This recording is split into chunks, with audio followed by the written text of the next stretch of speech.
Hi, Surekha or Nirmal, you are able to hear me? Yes, I can hear you. Yes, very much, Taj. Yes, yes. All right, all right. Just checking. Thank you. Sure.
A very good evening to all of you. I would like to welcome you all to the grand finale of International Inter-School Debate Competition. This is Amina R, an LLM student of Alliance School of Law, and I, on behalf of Alliance School of Law, Alliance University, extend a congenial welcome to the participating schools, principals, coordinators, participants, and their families, and also to Alliance University, management, faculty, staff, students, and invitees from industry and legal field to the grand finale of International Inter-School Debate Competition. It is modeled on a holistic discussion based on pertinent topics so as to help the students put their cognition on contemporary socio-legal issues.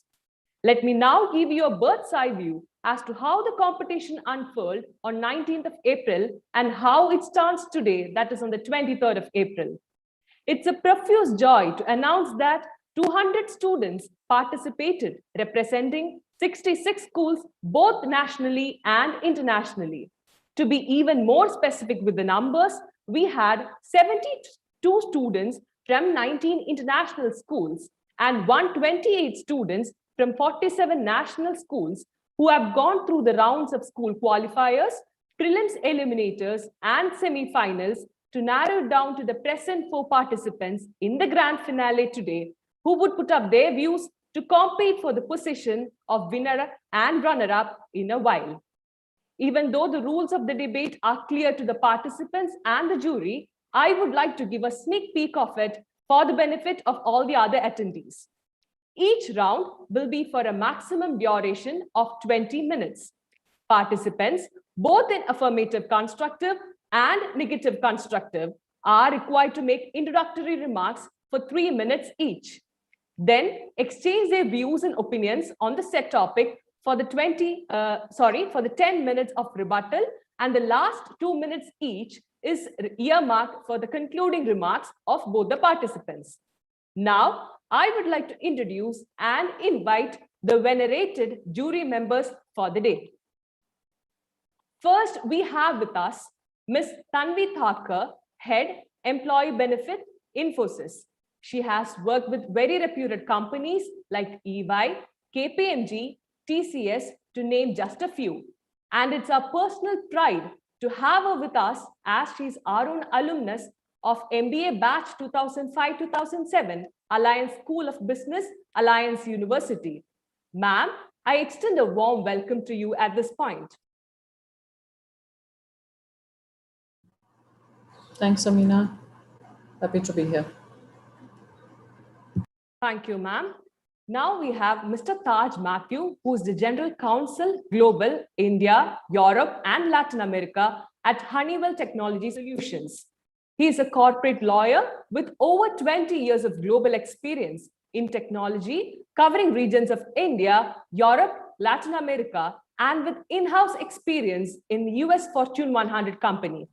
In fact, he can be described as a man with true global experience. I cordially invite you, sir, to this event. Thank you, Amina. Appreciate the opportunity.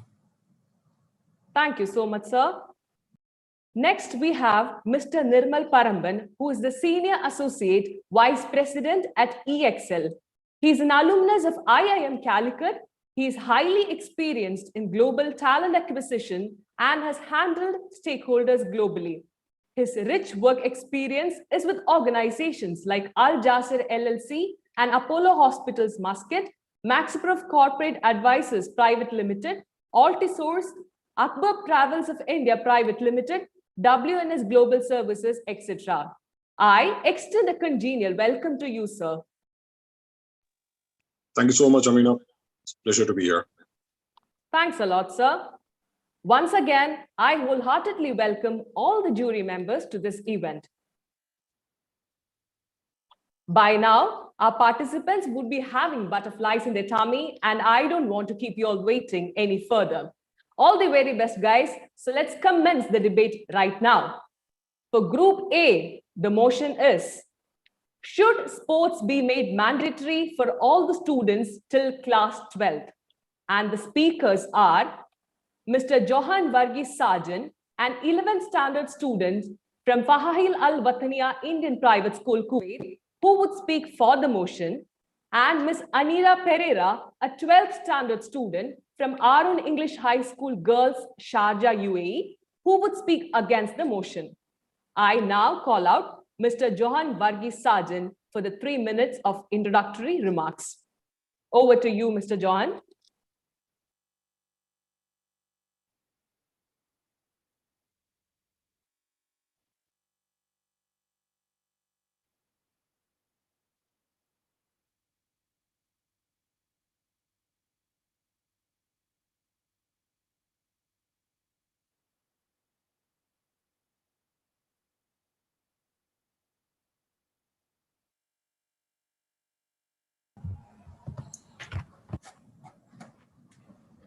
Am I audible? Yes. Yes, John, you may go ahead. Yeah. Thank you. Sports serves society by providing vivid examples of excellence. Good evening, esteemed panel of judges and all dignitaries present. Today, I will be speaking on the affirmative to the topic in debate. Sports and studies are part and parcel of childhood. You simply cannot undermine the value sports has on a student's life. It is usually a form of reinvigoration, physical workout, and development of team spirit. Several positives about sports are already known. However, coming to the motion at hand, we see that most students who cross the grade of 10 get minimal to no outdoor sports activities. This is not only taxing on a student's physical body, which lacks the girth required in this age, but also takes a mental toll, which will place excessive pressure they usually handle, mainly associated with peers, parents, and academics on the whole. Additionally, having a regular sports routine in school is shown to have improved physical build by miles. It is proven to be beneficial to the heart, reduces risk of diabetes, controls blood sugar levels, and also is proven to be a great stress buster. Completely absorbing oneself in a subject may sound poetic, but on a scientific basis, it is unhealthy and possibly fatal. In more developed parts of India, this has now started to become a recognized and genuine concern for schools. Up to the last decade, where there was a certain aura around pursuing sports within the stigmatized society, In a society where marks and grade sheet are more important than a holistic development of life skill, society then was generally less accepting of pursuing interest in sport. However, the current scenario has changed for the better, as the Indian government have put a foot in the right step by promoting careers and goals in sports, and also making part and parcel of daily school. We need to consider two crowds at this point. The first crowd should be dealt with the general people who want to pursue a career in other than sports, and the second crowd of the people who want to pursue a career in sports. In both cases, we see it's beneficial to culminate sports into a daily aspect. Moving on to a specific case of the second case study, several times a student's talents have been overlooked and shadowed by the notion only quote unquote real jobs would get them money. An abstract and misconception was that rooted in society has gradually begun to unfold its treacherous causative effects. But this still cannot answer to all those present adults who has to now live in a diminished version of themselves. School is a haven for not only academic learning, but also for development of other co-curricular activities. If you think about it, a school should be helping you to achieve the best traits in yourself and use it to the maximum potential. And hasn't school just failed you? If you just could not pursue the sports aspect, if you were subject to it, to conclude with this thought, I would like you to analyze, even if there's no interest towards a career in sports, doesn't sports make you a better team player, a better citizen to the society in the end? Thank you. Thank you, Johan. Let me now call upon Anira Pereira for her 3 minutes of introduction.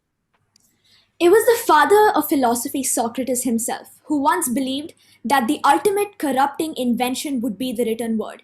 He believed that once humans began to write, they would cease to speak. But here we are, speaking. And if the father of philosophy can be proven wrong, then so can you, side opposition. Greetings, adjudicators, moderators, and members of today's proposition. As opposition, I fiercely believe that sports should not be made mandatory for all students till class 12th. There are three reasons why proposition is unrealistic. Kindly note that these three reasons are structurally independent of each other. So I have to prove that only one of these reasons actually upholds, whereas side proposition has to individually refute all these three arguments, or else my argument would stand. First, some people argue that sports lessons are key to developing a healthy lifestyle, but this plan may backfire. Making sports lessons compulsory won't help physically disabled students or those who are not very good at sports. Those who are unable to compete against their more athletic classmates could feel embarrassed. This could isolate the less capable students and make them feel inferior and unworthy. Less sporty students could be targeted by bullies. This would be a huge blow to their emotional and psychological health. Second, sports is a total waste of school's times and resources. 1 or 2 sports lessons a week make very little difference to an individual's health, but a huge difference to a school's budget. It creates a whole extra department in schools, wasting a great deal of money and time that could be better spent on academic lessons or even AP classes for that matter. It also requires schools' buildings to be surrounded by a large amount of land for playing fields, making it expensive to build new schools in urban areas. Third, successful sporting nations like Australia have come to realize that sports, like any other specialized subjects, are best taught to a selected group of people that display both talent and their interest in the field. Forcing all to compete holds back the able and punishes the less able. The right way to go is to liberate those who don't want to participate and allow those who are extremely keen to go to academies that focus on their talents more efficiently than a regular school ever could. Furthermore, our children are burdened enough in school already, especially at the older end of the system, 12th graders, with multiple examinations. Sports simply adds needlessly to this hectic schedule. My suggestion would be to introduce PE rather than sports as an option. Physical education is focused on developing key skills such as catching and running, whereas school sports is more intense exercise and requires skill. Sports often involve playing competitively, whereas PE is not. PE goals are those that educate students on personal development, whereas sports goals just refer to performance achieved. PE involves children learning and experiencing a range of activities, whereas sports sports do not broaden these activities and skills. It comes with the same benefits as sports, but with less pressure on students, such as because it improves productivity, improves academic performance, boosts mental health, and stimulates the brain and reduces chance of obesity as well. Thank you.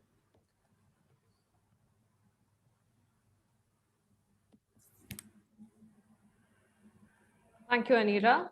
Now you guys have 10 minutes of rebuttal and it starts right now. Thank you. Opposition, I had a question for you. You mentioned physically disabled. Now, in no way did the affirmative mention that physically disabled had to partake in sports. If you were to consider healthy students, don't you think the point you made there would not stand relevant to this point? All right. So when it comes to debates such as sports, you have to take into consideration all the stakeholders of this debate. We cannot only talk about healthy students, which is one thing you touched upon, but you didn't even mention physically disabled students. So when I was talking about that, I was talking about the exception. Also, another thing that you mentioned was that, okay, it's important to promote sports because it has all these health benefits. But there are a lot of sections of students that do not want to participate in this because they're insecure about their body. They're not talented athletically, and they don't want to waste their time and efforts. If you want to promote sports because you want people to have good exercise, etc., and focus on their talents, then why don't we promote dance? Why don't we promote music or debate? Then we can just introduce all classes of dance, music, debate, and just remove elementary education from the education system itself. If people want to participate in sports or any other activities as such, it should be upon their own discretion. They can take after school activities. However, making it compulsory is not fair on all students because they're not interested in sports. Rather than introducing introducing subjects like sports, our education system would much benefit by introducing subjects which involve advanced placements, because a lot of when it comes to 12th grade, a lot of people wish to study abroad, and having advanced placement classes on biology or politics or any other subjects as such will actually increase their chances into getting to university, because that is the main goal of any 12th grader, rather than wasting hours of their time on sports activities. Okay, affirmative, I would like to raise a point over here again. You had mentioned before 12th graders have a hectic schedule. Sports, and one important part of an integral part of sports, I would like to point out here, is not the competition, but the team spirit which is encouraged there. And I do believe if 10th standard and 12th standard, if they have such a hectic schedules, don't you think sports is a method of relieving that pressure? They're not forced to play, and it's not about hours. Each day or within a week schedule, you just need 2 to 3 sessions of sports. How is this in any way harming a student? Let's now coming to your physically disabled point. True, physically disabled people do not need to play. They are an exception. They need to be mentioned, and the affirmative agrees to that. But in no way did I say the physically disabled need to take part in this. The healthy should. It doesn't no way physically disabled need to be brought into this. Also, bringing one more point on the physically disabled, there are sports specifically targeted to physically disabled as well. They may not be in large number, but there are programs offering several physically disabled people to engage in activities which would otherwise not happen in their own school. All right. I'm really glad that you mentioned the point where you said students won't be forced to play. However, let me remind you proposition of the meaning of compulsory. Compulsory is making something mandatory. Compulsory is dictating what you want students to do in the curriculum. You're forcing them to play sports. Students who do not want to pursue this, students who would rather use that 1 hour of time that you'd force them to play sports, who would rather use that in pursuing academic subjects and growing their university applications, students will be forced to do that. And instead of promoting, or rather shoving sports down students' throats, is important to help them by providing physical education classes rather than sports classes, because sports are more competitive. Physical education education is it helps in promoting their growth, and it also helps their health as opposed to sports. So don't you think it's important to have a proper dichotomy between physical education and sports? Negation, I would like to mention a point over here. When I said sports is not made compulsory, I meant all the time. I think you forgot to mention that part. I also mentioned that in a week schedule, 2 to 3 days. And how in a week, 24 into 7. Out of that, you might just need 2 hours of sport to benefit yourself. Also, then, on the first point, in the first speech of the opposition, they mentioned that sports is a waste of time, collaborated if you were to take it to academics. Now we are forgetting a group of people who are specifically interested in sports. Do you think once they grow up, their talent will be identified? For talent identification, isn't it necessary to go to the roots, the deepest roots, like first standard, second standard grades? Talent can be identified as early as that. If you do not mandate sports, if sports are not viewed among children at this age, how do you think? Don't you think the future of these people will be diminished? Will be reaching will reach a stature which they could have achieved previously if they had been identified? So you're speaking about recognizing talent at the grassroots level, that would be first, second, third graders. Here, the motion is talking about 12th graders. So it's important to promote sports and physical education, yes, amongst first, second, third until 6th grade. But making it mandatory for 12th graders who have other things to focus on is It's ludicrous side proposition. Also, one point that I see that you've not engaged on is that you yourself mentioned just 2 minutes ago that we'd have two classes of sports, and so it wouldn't be that big of a waste of time. However, our schools would have to spend myriad amount of resources on developing these sports fields, on developing a department, on hiring teachers to teach only 3 or 4 students who are happy, who want to pursue sports. Don't you think that's a waste of the school's resources? Thank you A lot for of schools do not develop in India and urban areas because it's expensive to develop all of these sports facilities. Thank you for mentioning that point. So you mentioned about schools' investment in sports. Okay. Now, in each school, definitely you would have to agree that there will be certain talents who are interested in sports and do want some time for recreation. Now, if they do not invest in these facilities at all, what do you think? Don't you think a school would be incomplete without such a sports facilities? Also, coming to let's say sports teachers and coaches, there is a very large economy, a huge sector which you're completely overruling. Their economy will be shattered if you were to completely ruin an investment to such an important part. Now, bringing the motion at hand was, should it be made until class 12 and not specific to class 12? So all grades should be implied. Now we know grade 10 and 12 is hectic. Now there's a grade 11 part in here where students are choosing the stream of career, and this often can be very pressurizing. There are several students who want to take up sports, okay, and now there are other students who may not want to, but it always helps them to inculminate a certain physical aspect to it. If always, this will help them for sure. A healthy benefit will always be given to them. One more point I would want to mention to the affirmative is, you mentioned sports being a waste. How do you classify sports as a complete waste? That's Right, a point I would like to raise over here. proposition, I'd like to remind you of a certain institution called after school teaching, where students who are interested, mind you, who are interested and who are not being forced to play sports, who are interested, can pursue football, they can pursue basketball. Whereas when it comes to sports in schools, the teachers will dictate as to what sports they have to play. They won't be interested. It won't lead in their growth because they will come to hate sports even more. So that point just gets thrown out of the water because students don't want to participate. And let's say the students who want to participate, they can pursue after school classes. It doesn't have to be made mandatory.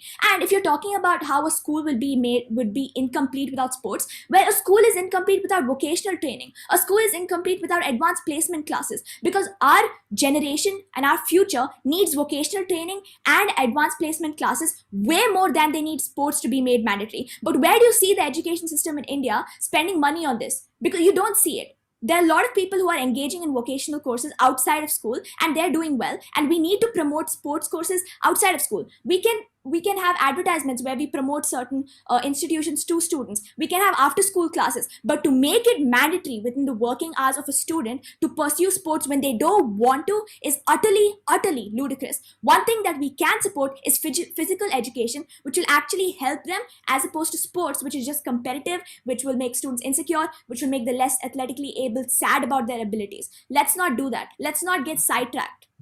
Negation, I would like to once again point a few things over here. In no way the affirmative mentioned that the sports what they should be playing will be forced upon them. That's the point I would like to strongly raise over here.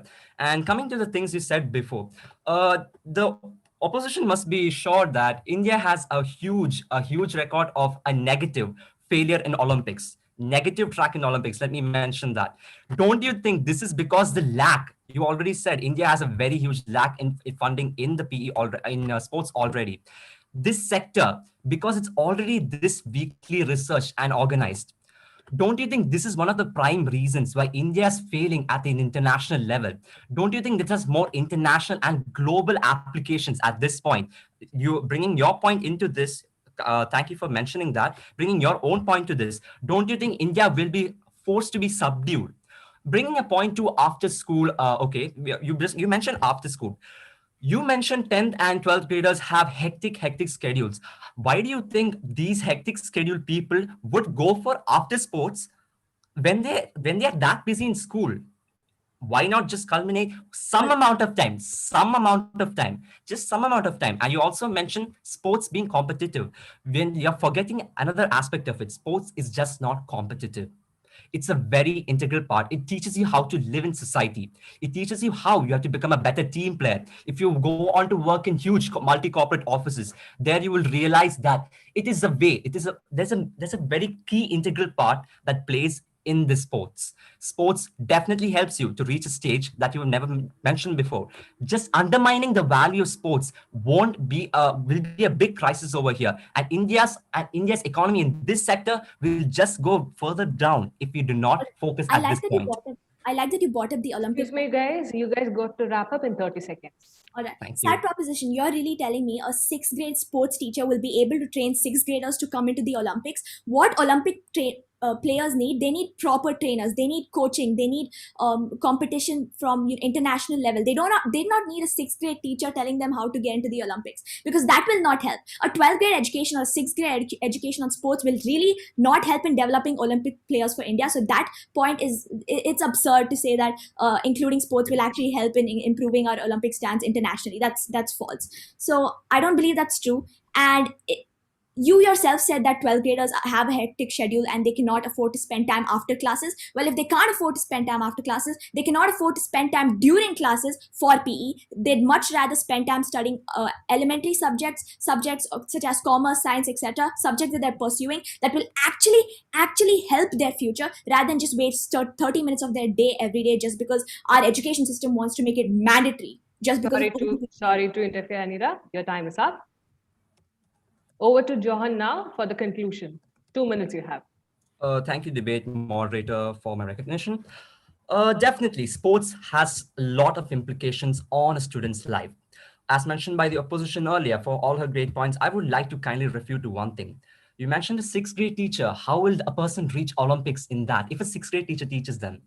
Don't you think the roots of a person lie at such a young age? If you want to identify talent, if you want to develop that talent, that spirit, that heart, if you want to grow it, it must start at a young age. And for this, sports should be mandated.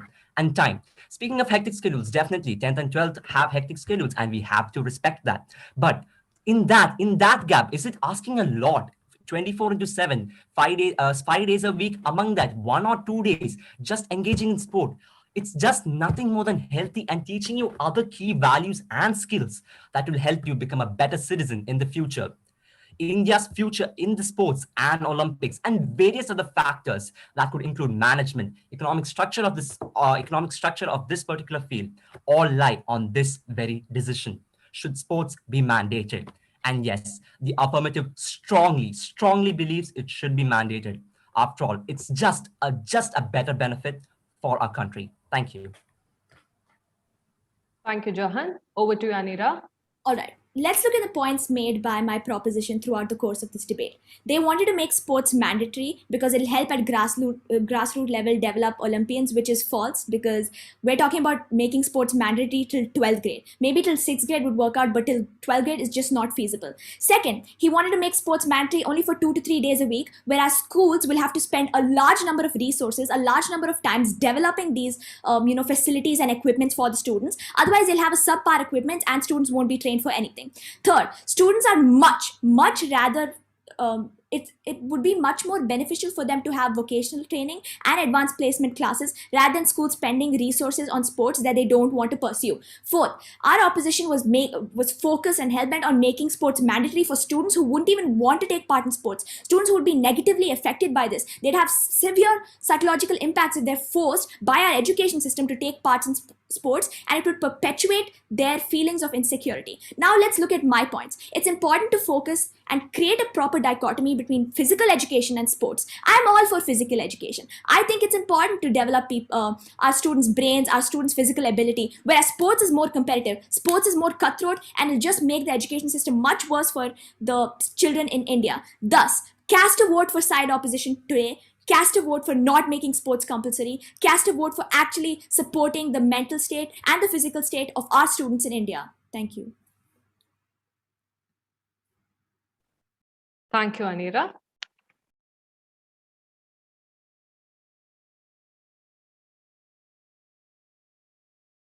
I would request you both to turn off the video and be in the panelist, like be out of the panelist. Okay, thank you. Now let's move on to Group B, and the motion for them is popularity of cricket is the reason for failure at Olympics. Success in cricket has put India on the world sports map, but has it diminished the popularity of other sports? And the speakers are Mr. Simar Singh, a 12th standard student from the Lawrence School, Sanavar, Himachal Pradesh, who would speak for the motion, and Ms. Shreya Patil, a 12th standard student from Orchid School, Pune, who would speak against the motion. I now call out Mr. Simar Singh for his introduction.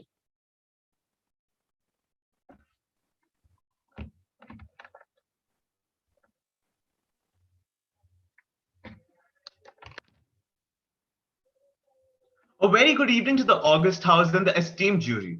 It is an open truth that cricket has taken over as the most dominant sport in the world, and even more so in India. Cricket has one of the largest fan following as compared to other sports, and especially in India, Olympics stand nowhere close to it. In almost every house and every village of India and many other nations of the world, a cricket match, may it be one-day innings, test series, T20 fixtures, etc., is watched with complete determination and as a stringent routine. Though these nations have their national sports, cricket has gained far more popularity. In India and abroad, the IPL or Indian Premier League is watched with even more fervor and gusto. The enthusiasm of the spectators, both on screen and off screen, is unparalleled with any other sporting tournament, especially the Olympics. The conclusion is clear. Popularity of cricket has diminished the popularity of other sports and is the reason for the failure at the Olympics. Therefore, I stand in stark proposition of the motion before the House today. The proposition believes that, as indicated by the motion, as well as to increase the relevance of the House, this House must be defined as the rational people of India, and a debate must be restricted to India. Indians love cricket and are proficient at it. But sadly, cricket is not among the Olympic events. Thus, India underperforms in the Olympics. India ranks last in the Olympic medal number. India got only 6 medals in the 2012 Olympics, while none of them were gold. There are a lot of reasons which can be attributed to the success of cricket. Historically, cricket was introduced by the British during the colonial period. There was a saying that the sun never set on the British Empire. The British made every effort to impose their culture and lifestyle on their colonies. Most countries have thus become familiar with the rules and regulations of this game and started playing it, and then ultimately became very proficient at it. Cricket gets much wider media coverage and has multiple and round-the-year international events and championships, while many national and traditional sports in these countries have only limited exposure. Even the resources of a nation and governmental support are more directed towards cricket over any other sport. Star cricketers are paid a huge sum of money, while other players of other sports are paid very poorly. For all these commercial and political reasons, cricketers and cricket outperforms and diminishes the importance of other sports. It is for these reasons and these arguments that today I stand in stark proposition of the motion. Thank you so much. Thank you, Simar. Now over to Shreya Patil for the introduction. A very good evening to my worthy opponent, to the judges, and everybody present here. Today, I'm not going to sit here and tell you that cricket is innocent and not at all to blame for India's performance at the Olympics. It might be to blame, but all of that blame amounts to a sum total of maximum 1%, and that too in just the terms of exposure. Talking about the rest of the 99% is more difficult than conveniently saying that it is just because of cricket. And today, I want to talk about the rest of the 99% of reasons. The first and the foremost being poor facilities. Studies show that each Olympic medal in the UK costs a staggering £4.5 million, consisting of all training and coaching. In India, however, it's true that there are no monetary investments from the government or any kind of private organizations for space, equipment, subsidized training until after the sportsmen start winning medals. Even for then, they go to private training, external coaching, and are not given aids by the government. There was an Olympic winner, Karnam Malleshwari, who won a bronze in 2000 Sydney Olympics in weightlifting, who said that she was completely self-funded by the time that she went to the Olympics, and only after winning the medal did she get any kind of funding. This goes to show how much the government and how much we ourselves neglect our sportsmen. Which segues me into the next point, the entire mindset of trivializing sports in general. Indians are infamously known for putting academics above any kind of sports, and we know that we've trivialized sports over and over again for many years. Many times, even in smaller rural areas or in urban areas, sports exists just to fulfill the sports quota and get a stable government job. Sports is often seen as a side hobby and a career which cannot even be explored in the mainstream. And so this deep-seated repeated this grassroots imitation of not knowing that sports is important for our country, this generalization that sports is not as important as academics is one of the biggest reasons that any sport is not supported in India. Secondly, to further intensify this mindset, media plays a humongous role.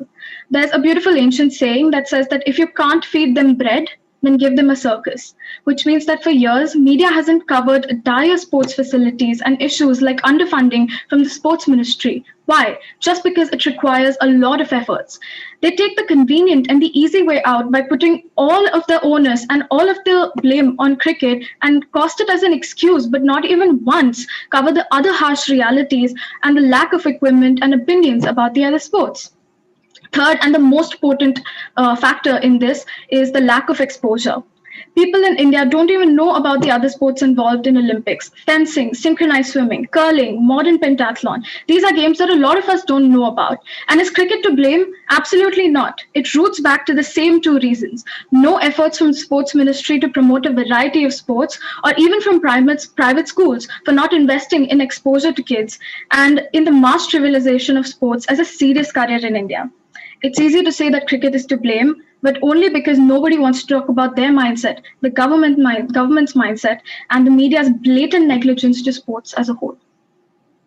Thank you, Shreya. Now the floor is open for you guys. 10 minutes of rebuttal. Thank you so much to the opposition for indirectly agreeing with what the proposition has to say. All the rest of the 99%, as the opposition has quoted so conveniently, are actually the impacts of the reason, and that reason is that cricket is overwhelmingly supported in India. Why is it that other sports do not receive as much funding? Because the entire share of funding and entire share of infrastructural capabilities of India are directed towards cricket.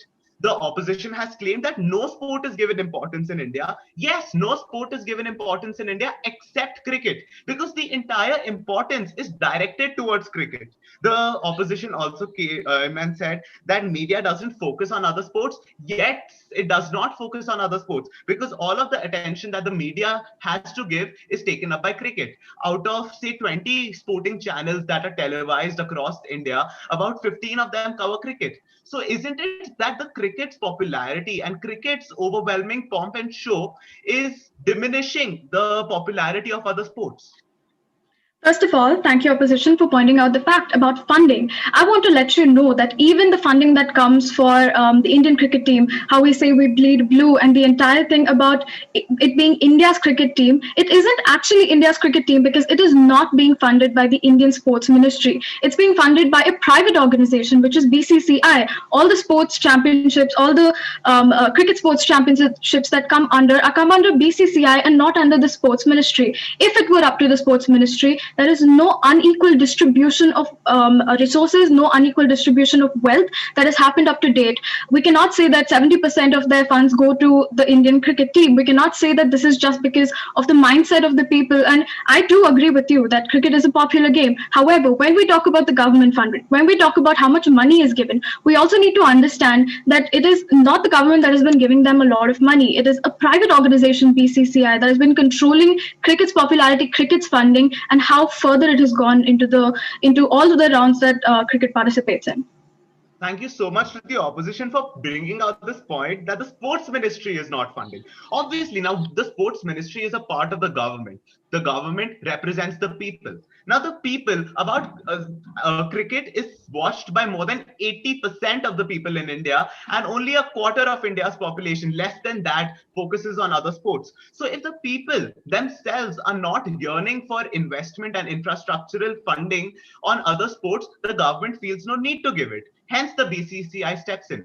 Will the opposition not recognize the major contribution that cricket has towards the sports economy of India? Cricket accounts for almost 85% of the Indian sports economy. And it has a total revenue of about 1.9 billion US dollars in 2019. A lot of investment and output goes in cricket, and because the people don't feel this need, because cricket overshadows other sports, the government does not continue to invest in other sports and their infrastructures. I believe whatever the points you mentioned are rational, but I feel like you're going back in circles because the same point that I mentioned in the beginning, that the government is not funding any sport. Even if we say that in India, cricket is popular and there is a demand and people want to watch it. However, the government is not the authority that has been funding it so far. It's not the authority that's going to keep funding it. And so over the years, it hasn't been funding more to cricket as opposed to the other sports, which you mentioned is your claim based on which you are opposing me. However, another thing that I wanted to point out in your speech, which was again related to this kind of correlation, you mentioned that there is no cricket in Olympics and therefore we have been not doing well in the Olympics so far. I believe that this correlation, which there is no cricket and hence we are not doing well in other sports, is absurd. It's an absurd claim to make because there is no, as you might know, that correlation does not equate causation. And so just blatantly saying that just because there's no cricket, we haven't been performing and not discussing important issues like the lack of government funding, the lack of exposure, the lack of the people trying to invest into other sports is just gone undiscussed. Thank you so much, opposition. First of all, the opposition has very conveniently created this straw man argument, wherein by claiming that the proposition said that India is underperforming at Olympics because cricket is not there. The proposition never made any such sort of claim. The proposition, on the other hand, said that India is underperforming because all of the attention that should be directed at all sports ends up being directed at only one student, only one sport. Let me give you a simple analogy. Like a student in, suppose in a class of or in a tuition of say 5 students, if the tuition teacher ends up focusing on only one student, naturally that student is bound to do well. That is exactly what is happening in India. According to the Sports Media Watch, the Olympics had only 22.2 million viewers, and on the other hand, the final, the 2015 Cricket World Cup, is estimated to have been watched by an estimated 2.2 billion people worldwide. That is the difference of how much attention that cricket gets and how much attention that other sports, including the Olympics, get. And therefore, cricket overshadows or covers the attention that these other sports should be getting, hence becoming an obstacle towards their growth and towards their achievement. Well, I would like to question you on the same point that you made about its popularity. Don't you believe that because of its popularity, because of people getting into cricket, and as you claim, more and more people getting into cricket instead of getting into other sports, don't you think this kind of cutthroat competition should be a repellent, should be a way for people to go away from cricket and try other sports instead? I will give you an example. You must know of Pulela Gopichand, who I would like to finish my point. You must know of Pulela Gopichand, who was the one who trained PV Sindhu for the Olympics. He had initially started off in cricket, and yet because of the cutthroat competition, he had to go back into badminton and then made such a great career out of it. So don't you believe that this popularity that you're mentioning, this immense attention that you're mentioning, can actually be and actually act as a repellent instead? No, I do not believe, and it is not true that competition acts as a repellent towards achievement. Let me give you a very simple example. To get into Ivy Leagues, there is so much competition. Their acceptance rates is less than 5%.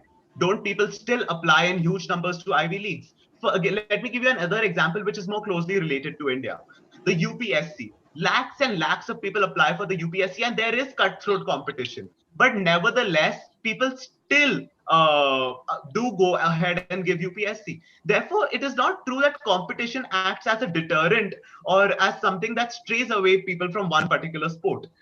In India, doing other sports is not given as much importance or considered as pomp and as attractive as doing sports. Therefore, it is the mindset, it is the cultural mindset of the Indian people that if you do sports, it is most likely India. Even the cultural and socio-economic institutions focus and make it easy to get into cricket as a sports person. There is Ranji Trophy, and then there is other different levels which you are very clearly cut short, and you know how you have to get into cricket. However, for other sports, such socio-economic institutions do not exist. This is because of this difference of attention that cricket receives versus other sports receives. India has a population of 1.2 billion people. It is the second most populous country in the world after China. But India gets such few medals in the Olympic Games. Why? Because of this social mindset that people have, that if it is sports, it's cricket. Otherwise, other sports are not equivalent or not as good as cricket is.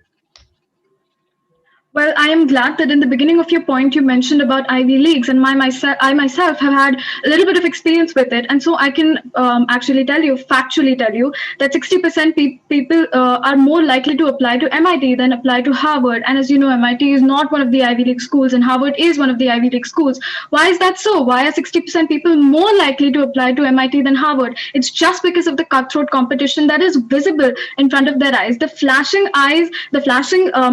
light of cricket that is present in front of our eyes does the same thing to us. It can deter us from pursuing it further and going into other streams, just like I mentioned, Palela Gopichand did.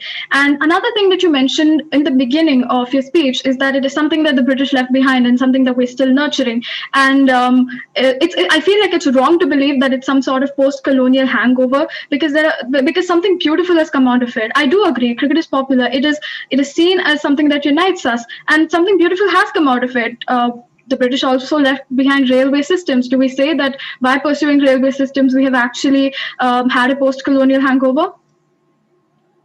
Thank you so much for those points. First of all, you have made a logical fallacy of appeal to exception, which means that you have picked on this one limited example and considered it as the general accepted reality. It is true, and studies show that a lot of people apply to Ivy Leagues and other such competitive institutions as compared to any other institution. Also, it is also true that the cricket has developed as a post-colonial effect in India. However, the opposition has once again constructed this straw man argument wherein claiming that the proposition said that it was a bad thing. The proposition never said that this prevalence of cricket is a Excuse bad thing. me. However, Kind it does. attention. Kind attention. In 30 seconds, got to wrap up. Yes, thank you. Cricket, however, does overshadow the attention from all other sports and diminishes their importance. And it is a result of colonial rule that India had to undergo, because it was the British colonies that implemented this sport in India first. And that is why these other sports in India, in spite of having such a big population, do not receive as much attention as much as cricket does. Thank you. Thank you, Simar Singh, and thank you, Shreya. Over to Simar Singh for the conclusion now. 2 minutes. Thank you so much. Undoubtedly, cricket is the most popular sport in many countries like India, Pakistan, Sri Lanka, Australia, West Indies, England, etc. Cricket is not the national sport of India, but Indians love it so much that it has become religion-like. In India, those who don't like cricket could be regarded as pagan. Because of this, many young people don't have the courage, opportunities, or resources to receive other sports training. Other sports and sporting institutions, including the Olympics, thus have diminished importance and fade away in the pomp of cricket. There are historical, social, commercial, and political reasons for the same. Cricket as a sport was introduced to many nations almost 200 years ago during the English colonial era. More people play cricket and cricket tournaments as compared to the Olympics. Cricketers achieve better celebrity status and remuneration as compared to any other sport. Governmental agencies also dedicate more resources to cricket over any other sport in the Olympics. Media and television broadcasters also televise and cover cricket matches over any other international tournament. Thus, India underperforms at the Olympics. India is the second most populous country, a fact that I have repeated again and again. And yet, we come one of the last in terms of medals in the last few Olympics. Hence, the proposition's argument stands strong that popularity of cricket is the reason for the failure at Olympics, and the case has clearly fallen in our favor. Thank you so much. Thank you, Simar. Over to Shreya for the conclusion. It is no news that there is great negligence for sports in general in our country. Our country's negligence for sports is such that it'll shock you. As kids, we're taught that hockey is the national game of India, but in fact, hockey is not. As per the ITI board, India does not have a national game at all. This is how much importance we give to sports in general. This internalized mindset, this refusal of the Union Sports Ministry to subsidize training and resources until it's too late, this unwillingness to expose people to different variety of sports has impacted our sportsmen so much so that those who beat the system, who beat all of these hurdles, are still pulled back and underperform in the Olympics. So no, blaming cricket is an excuse and a very convenient facade to criticize a game which our country actually loves, while also letting these other, deeper, more problematic political and economical issues go undiscussed. Thank you. Thank you, Shreya. Thank you, guys.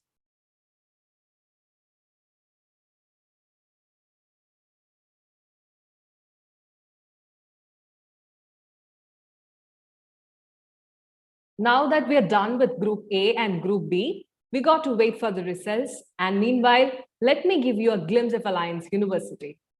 Alliance University is a renowned university of higher learning located on an extensive state-of-the-art campus in Bangalore, offering a variety of courses under baccalaureate concentrations, postgraduate offerings, doctoral degree programs, and several professional certificate programs. The university comprises of School of Business, College of Engineering and Design, School of Law, and SN College, centered with a core purpose to build extraordinary quality of life for all. We are in fact a little bummed out for the fact that we couldn't show you tangibly what we have in our campus. But again, owing to the present pandemic and prevailing situation, I think we all must stay wherever we are and be safe. However, that is not an excuse to not show you all what our campus provides. And with much elation and pride, we present before you Alliance University, Bangalore. Guys, grab your coffee and stay tuned for the virtual tour now.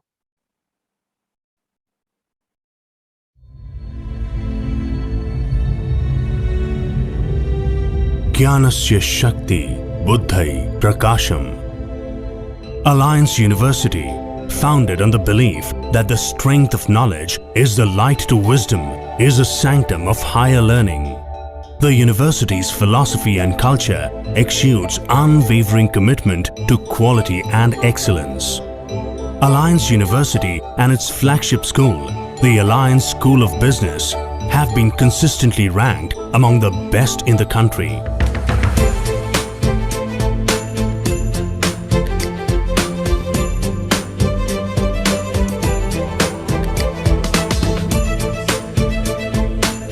The administrative block at the central campus of Alliance University houses all its administrative offices and is a focal point of all the student activities. The dome of this building signifies the university's power bank of knowledge and the pillars its strength. Our campus is breathtaking and not just the first time when you come to this place. The purpose of its magnificence is met with creating an environment that helps us to focus on our goals. Keen detailing like amphitheater-style fully equipped classrooms, seminar halls, faculty cabins, all help us to transform into a world of focused learning. World-renowned authors and researchers in management are our faculty. Eminent industry experts are our guides. We don't just learn from the books that are prescribed at our library, we gain hands-on learning from these business gurus themselves.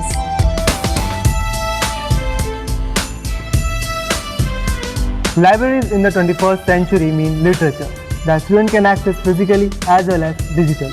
At Alliance, we have a wide range of books, journals, periodicals, e-books, e-journals, reference books, faculty publications, databases, and many more rich resources that aid us in our quest for knowledge.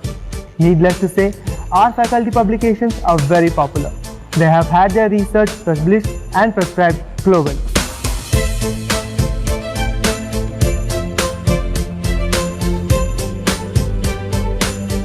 Classrooms inspire us and labs challenge us here at Alliance, the host of world-class laboratories. From computer labs to VLSI, design and machine shops here are equipped with amenities to bring out the best in you. You can experiment, innovate, create and put in new ideas to work. Not just engineering graduates, Alliance creates engineers of the future. The legal industry today looks for attorney graduates who have had abundant practical exposure. Alliance regular moot court session allows us to keep our minds sharp with live cases and discussion. Every moot court session runs with the goal of preparing us for national and international moot court competitions that we constantly participate in.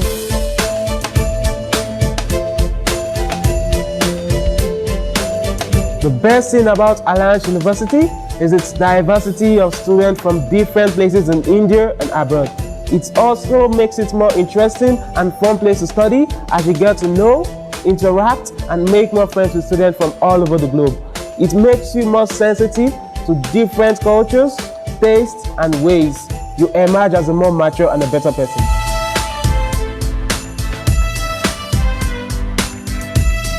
The Hall of Residence at Alliance are home away from home. We have many facilities like air-conditioned rooms, game and activity areas, chill-out zones, reading zones, and much more. But what we actually gain in this beautiful and secure environment are life skills at their purest forms. We make friends for life at Alliance. The Alliance Bookstore has great collections of academic books, novels, autobiographies, gift items, and much more. The Alliance Pride Store displays many branded merchandise for the students to carry as memoirs of their alma mater. Alliance's hospitality caters wonderfully to the nationally and culturally diverse student body, with the food court, cafeteria and bakery providing a wide range of cuisine choices. All our palate needs are met right here at the campus. The departmental stores at Alliance is a wonderful providence to take care of one's daily essentials. Alliance believes in a healthy body just as much as it does believe in a healthy mind. The fully equipped gymnasium for fitness, weight training, aerobics and the yoga centers cater to all my workout needs. We also have in-house trainers who monitor each routine scientifically. I speak from a man when I say music is like the air that we breathe. On campus where we learn to be great managers, engineers, lawyers, leaders, music is what binds us together. Alliance gave our passion a platform. Alliance Pulse rules the stage every time we play.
Ladies and gentlemen, I hope you have enjoyed seeing our university virtually now. So as the results are getting ready now, I would like to ask the participants if there is something that they would like to share right now. We anyway have somewhere around 5 minutes or so. So over to the participants, any of you would like to share your experience or something like of that sort, like in a minute or so? Can I have any of the participants? Yeah, Johan, over to you. Sure. Yes, this is indeed a great experience for me as Can you well. please switch on the video also? Oh, yeah, so that sure, I sure. can see you? I hope I'm audible. Yeah, very much. Thank you. Go ahead. Yeah. This was indeed a very great experience for me. Alliance University, in fact, was there with each step. Although at the initial it was a bit confusing for us, I've experienced a lot, and especially since it's my first time doing this, I was a bit confused. But yes, I got an eventual hang of it with thanks to Alliance University. Yes, it's overall a great experience. In the amidst the heat and the battles of it, there's something to take away always. Very well said, Johan. We're happy that we had you. And over to the next participants.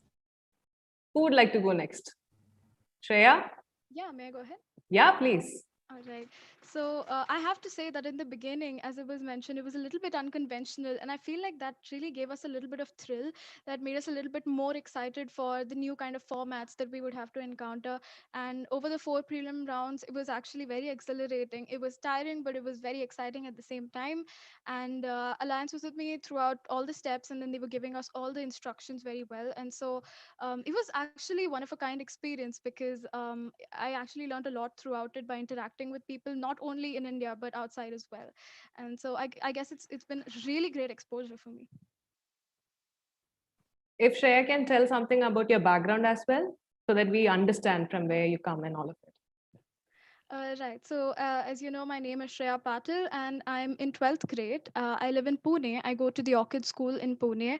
And I have been participating in debates for, I would say, 6 years. I had a fascination ever since I was in 5th grade. I would see a lot of people participate in MUNs, in elocutions, and debates. And I think I have taken every single debate that has come in my life, and I haven't let that sort of opportunity go. And I guess that it's for the best, because look where I am today. Lovely, lovely. Thank you, Shreya. I think we have our results ready, so I'll just check that and come back in a while.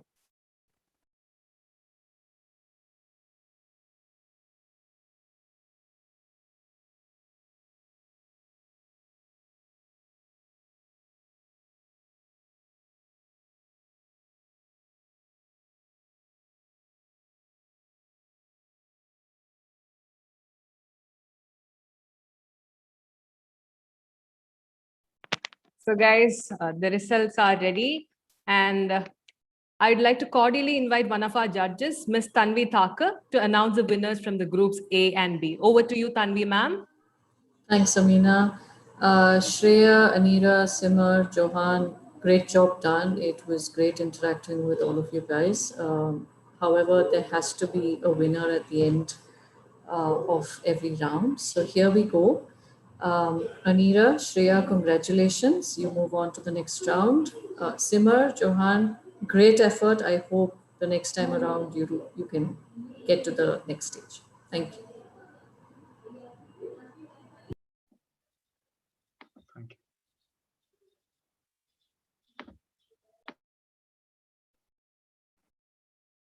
Congratulations to all the 4 of you, and good luck to the 2 of you to the next round. So let's gear up for the final round, guys. And this house now believes that women empowerment, a bubble, or we have achieved what we have desired.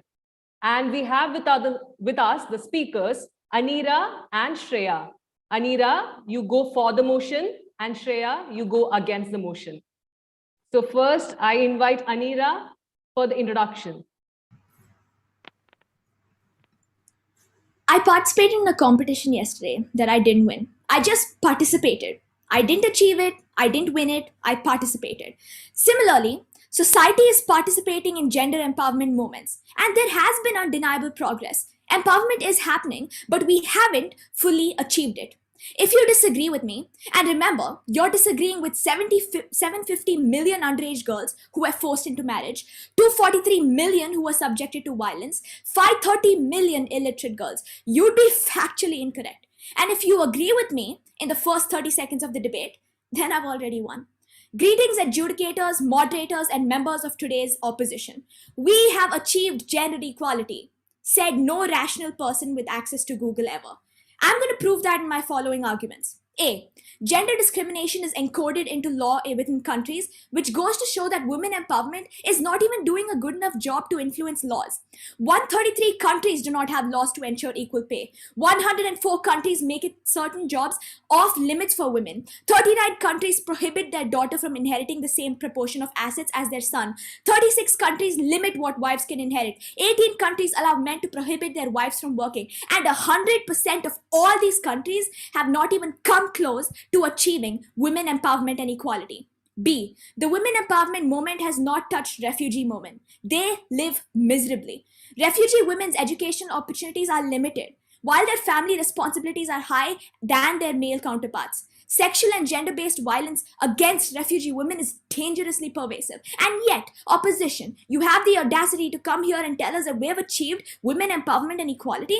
See, women are failing in all spheres of the world. Firstly, women make up more than 2/3 of the world's 796 million illiterate people. Literacy, not achieved. Second, women earned about 20% less than men on average, and women of color represent 50% of the low-wage workforce. Equal pay, not achieved. Third, gender inequality is a major cause of hunger and poverty. It is estimated that 60% of chronically hungry people are female.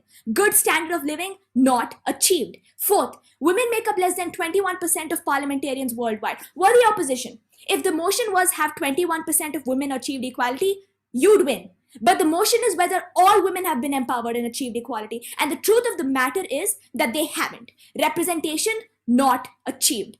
According to the UN, 243 million women have experienced sexual violence. Your mom, your sister, they're both women. Now multiply your mom or your sister with 243 million different versions of hers. Yeah, all of them have been assaulted. Safety, not achieved. In the duration of my 3-minute speech alone, 3 women have been raped in the US. 90 girls have been forced into underage marriage, and every woman who's been working is earning half than their male counterpart. Just in the 3 minutes where we've been debating if we have achieved women empowerment or not. Opposition. Simple answer, we haven't. Thank you. Thank you, Anira. Over to Shreya for her introduction. All right. So once again, good evening. Glad to be here. Women today have come a long, long way from before. From the times when Savitribai Phule in India had to fight tooth and nail for women's respect and literacy, to today when women are powerful political leaders. We have surely made substantial progress across all fields. And today, it's my privilege to share with you the accomplishments across various fields that we have already achieved. Let's start with the broadest level possible of a civilization, politics. In India, just a few people during the independence movement, such as Annie Besant, Sarojini Naidu, these handful of privileged few women had the opportunity to take part in the country's decisions. Since then, we've had Indira Gandhi, Pratibha Patel, and so many more women in the parliament taking charge of how the country has to go ahead. Even globally, US got its first vice president who was a woman, Kamala Harris, and there have been so many more instances where women have been the lead and the upfront of a country.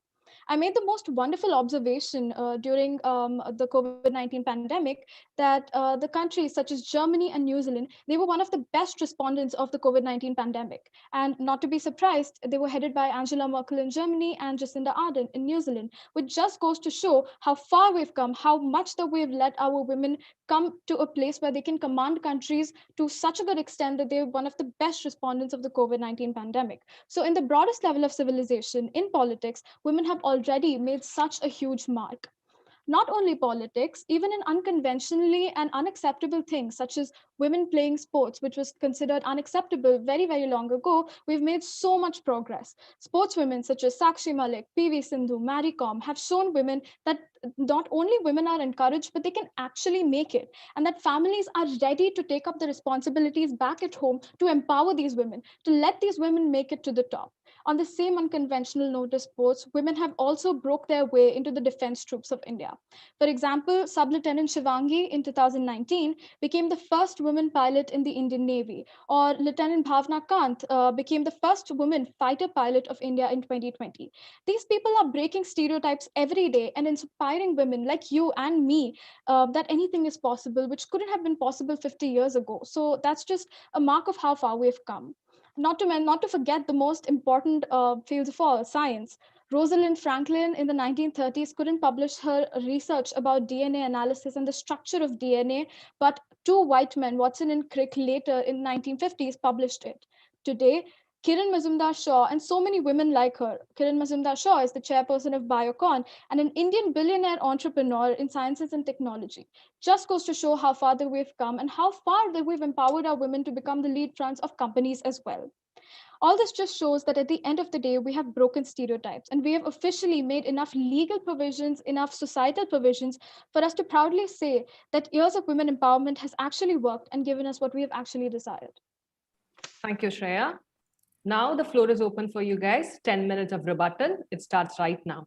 All right. Thank you, opposition, for your wonderful points. However, the point of contention here is not whether we've made progress, because I'll tell you this, I'm on the same page as you. We have definitely made progress. We've received universal suffrage, we've received a lot of rights, and a lot of people actually participate in parliament right now compared to, 10, 15 years ago. So we have made progress. But the point of contention here is, have we achieved women empowerment? And let's look at the SDG, right? That's what dictates international politics in terms of, women empowerment. When we talk about the SDG, we talk about eliminating gender-based violence. We talk about achieving full equality, achieving political equality, and we just simply have not achieved that. Just because Indira Gandhi helped the world, or just because Jacinda Ardern or the Chancellor of Germany have helped Germany achieve so many things, that does not mean that they have achieved complete equality. As a matter of fact, when you spoke about Australia and Germany, you're speaking about how competent the leaders are. We're not talking about how competent women are. We're talking about whether they're given representation. And the truth of the fact is, only 21% of women are members of parliaments, not 100%, only 21. And I think it's important to select women on the basis of competency, but the fact that only 21%, it's a testament to the pervasive gender inequality in our system over here. Another thing you spoke about was Australia and Germany, right? How they're doing so well, and how you noticed a wonderful observation under COVID that they're doing so well. Another thing that we have to observe under COVID is that gender-based violence has increased. In Australia, a country that you quoted yourself, 40% of frontline workers have reported an increase in requests to protect people from domestic violence. That's because of the pervasive gender violence in houses. That shows us that women empowerment has not been achieved, and we have a long way to go. All right. So I would like to go back to the point you mentioned about domestic violence, specifically according to gender. And you mentioned a lot about refugee countries such as Syria, Yemen. I don't believe that you quoted Yemen, but yet I will be adding it on my own. But when you talk about refugee countries, you also need to understand that they have been isolated from the rest of the world. When we talk about how far women have come, when we talk about how far we've made it and how much equality that we've achieved, we're talking about how many provisions that we as nations, we as the countries who have been striving for so many years before, have already made it today. If the countries hadn't been striving at all from the beginning of time, from the dawn of time, if they hadn't actually focused on this, they wouldn't be anywhere today. But the countries that have been actually trying, such as India, such as the US, even today, since they're not isolated like these refugee countries, they have achieved what they have desired.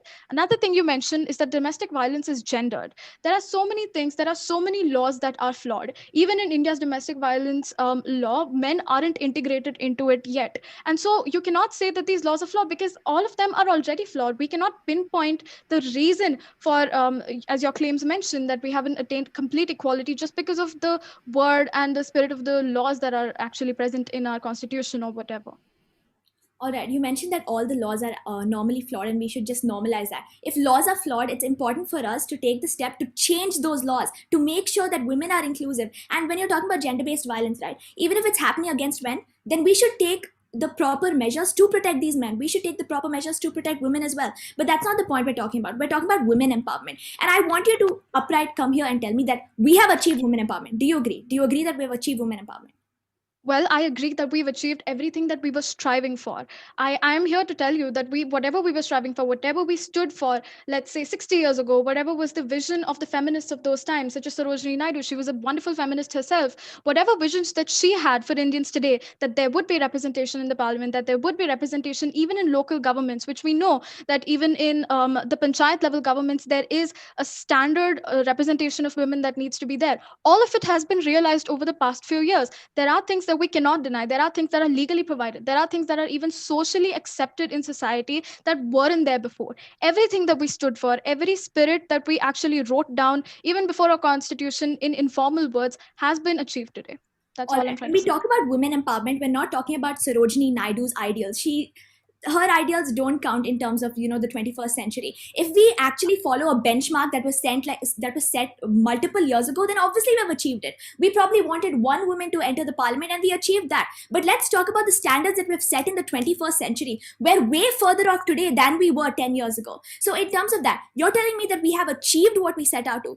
Are you telling me that the 70% of women who are filing cases against gender-based violence, are you telling me that 70% of women have achieved what they set out to? Or the 243 million women who are illiterate, or the 796 million women who don't get education, or the 33,000 brides who get forced into marriage every day. You're telling me that these women have achieved what they set out to? Because yes, we can talk about the progress we've made. 21% of women are succeeding in in politics and in the parliament. However, what about the rest number of women who are not achieving anything? We can't just negate that, because there are 243 million lives.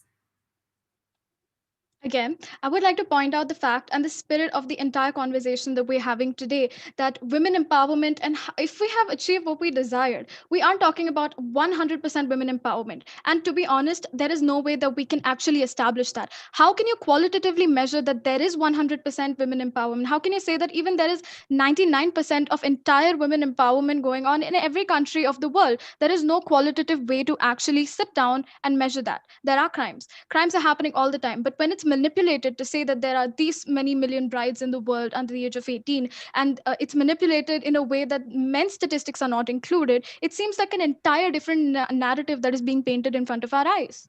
All right, so we can talk about men all we want, and that's a very valid point. When it comes to subjects like rape, or when it comes to assault or child marriage, etc., we have to take men into consideration, and we would. But the point of contention here is women. Do we have men in our motion? No, it's women that we're talking about. So let's focus on that. Let's take it one step at a time. Let's talk about women. We have achieved what we desire to. No, we haven't. If you want a quantitative analysis on how we can measure whether women empowerment has been achieved, well, women have to start earning equal wages for their equal work. Right now, it's seen that they earn around 50% of what their male counterpart works. So for every 1 cent that every $1 that a man makes, a woman would earn around 50 cents, and that's not fair. You know what a quantitative analysis would be? If women earn the same amount as men. Now, let's say the number of people who are forced into child marriage every day, 33,000 brides. The second that number goes down from 33,000 to 0, that's when we've achieved women empowerment in terms of marriage. And in terms of 21% of parliamentarians being women, when we have achieved an equal percentage, 50%, or a higher percentage than 21%, because a lot of women are interested in politics, but they're not given the provision. And I think you mentioned a wonderful point where two-thirds quota is given for women in Panchayati Raj system, and that's amazing. Whereas when it comes to national politics, such as the Lok Sabha and the Rajya Sabha, we've been trying to introduce bills to have quotas for women, but that's been sitting in our parliament for a decade now, and there's no change that's been brought about. If our country actually cares about women, they'd include quotas, they'd include provision to make sure that the women are on par with men. So there can be quantitative analysis. We can see proper results if the child brides reduce every day, if the number of people who participate in politics increase every day, if women earn the same amount as men. So when you come here and tell me that we cannot see any tangible or proper results that can be quantified, we can. And we can do so by the stats that I mentioned prior. Well, stats only go so far, and then the quantitative analysis can paint only one specific picture that we wanted to paint, but there's no way to actually qualitatively assess what is going on. Coming to the point which you mentioned, in 1990, I would like to mention 1/3 of the entire workforce of first world countries and developing countries was women, and by the year 2000, 1/2, which is like 50% of the entire workforce, was constituted of women. So within so many years, if we have come so far, and then even after 2000, we know that there's been a lot of movements ever since then, whether it be online, whether it be offline. It has only been exponentially growing. And I'm glad that you brought up equal pay, and you brought up the pay gap that exists, because in a lot of places and a lot of analysis that is done, there are so many studies showing that pay gap is actually a myth. It actually is a very big generalization of something that we cannot actually measure very specifically. If we talk about the pay gap, we say that if they earn only 7 cents on the dollar, 70 cents on the dollar, we're not taking into account the occupations. We're not taking into account what kind of jobs that women are turning into. If we take into account these jobs, which I would like to mention that there's a lot of misogyny as well. So this misogyny steers women to different kinds of jobs. Suppose if there's internalized misogyny in a woman herself, if it's within me, I wouldn't want to be a petroleum engineer. I would turn to something which is more, which has been probably taught to me in my family as well, to go up take tailoring or something. And so when we take up these lesser known jobs, when they don't want to become petroleum engineers anymore, we tend to generalize these kind of things under one umbrella. We don't look at the occupations that are there. And so when we generalize it under one umbrella, of course there is going to be some sort of pay gap that exists. The fact that you mentioned that misogyny Excuse me. exists. Attention, guys. 30 seconds more. All right. The fact that you mentioned that misogyny exists is a testament to the fact that we've not achieved gender equality, we've not achieved women empowerment. Let's define women empowerment as per the UN development goals. Eliminating gender violence, which hasn't happened, especially under COVID, it has increased. So what's actually happening is the exact opposite of what you're claiming statistically. Second, it's about bringing and promoting equality, which hasn't even been achieved in the laws. And when you're talking about gender wage gap, I think it was Jordan Peterson's argument that said that, there are multivariate factors that influence a gender wage gap, and one of that is openness, and one of that is how women are more agreeable. But one of the other multivariate things that influence the gender wage gap is prejudice in society. So if you're telling me that the gender wage gap is a myth, you're lying, because it's because of prejudice. Sorry, I have to interfere. Time's up. Okay. Anira, up for the conclusion now. 2 minutes you have. Okay, so let's look at the points that were brought about by my opposition. The opposition spoke about how we have achieved what Sarojini Naidu's vision for women empowerment was, but let's talk about the UN. Let's talk about government bodies that dictate on how laws, on what, how we follow laws and what we want to achieve. It's important for us to set goals on the basis of what we've achieved and what we can achieve on the basis of the 21st century, and not on the basis of what Sarojini Naidu said. Now, the fact of the matter is we haven't achieved gender equality. There's gender discrimination that's pervasive. We have 243 million girls who don't get education, 750 million girls who are forced into child marriage, and these statistics are appalling, and it's ludicrous for our opposition to come here and say we've achieved women empowerment when there are statistics, when there are arguments, when everything scientifically possible goes against her. So I urge you to look at the right side of things. Look at the fact that women empowerment has not been achieved. But we're getting there. We're making progress. We should focus on making progress and achieving it, rather than spreading the misconception that we've already achieved it and stop all our efforts into achieving it. Thank you. Thank you, Anira. Over to Shreya for the conclusion now. All right. So all of the points that I listed and the points that I hope that you inferred from the conversation that we have not only says that we have come a long way, but that we're also setting amazing precedents for the future generations to follow. Literacy rate was as low as 9% around 16 years ago, and it has grown almost sevenfold over time. Employment rate, which was as low as 18% in the 1900s, is now approximately 50% for women. So yes, which brings me back to my first question. Have we gotten what we desired? Women in politics, women at the Olympics, women in defense, and women in technology today will completely agree with me when I say yes, yes, we have. Thank you. Thank you, Shreya.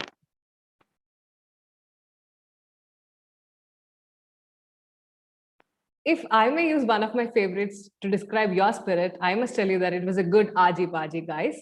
And thank you to all the participants for putting up a healthy and constructive deliberation all throughout the show.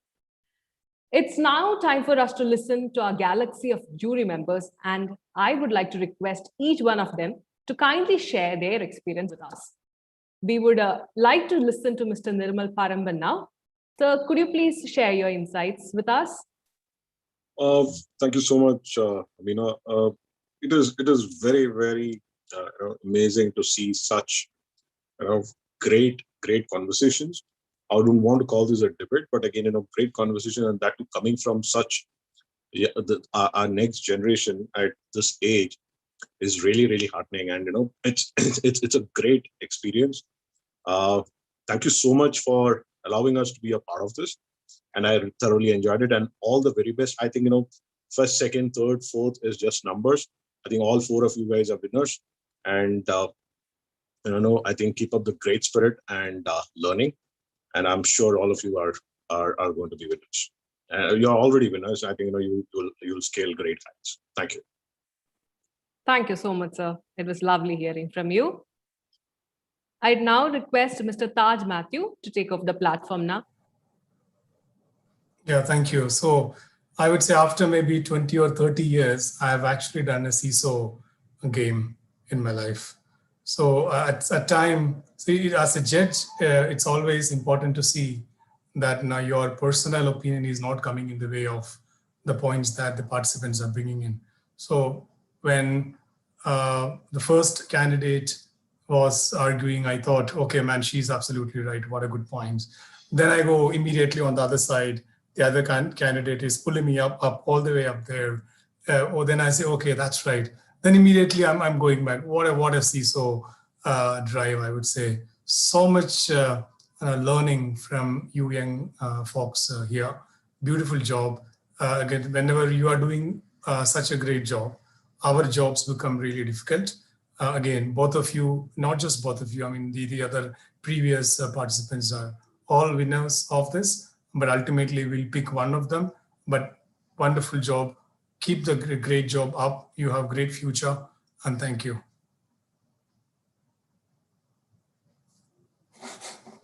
Thank you so much, sir. I'm sure that our participants would be humbled at your words. Thanks a lot, sir. Now, let me invite Ms. Tanvi Thakur. Ma'am, could you please share your experience with us? Amina, it's been a fantastic experience, and I will say that this last topic was not probably the easiest one to talk about. But Shreya, Amina, you've done a fantastic job in being able to present your point of views.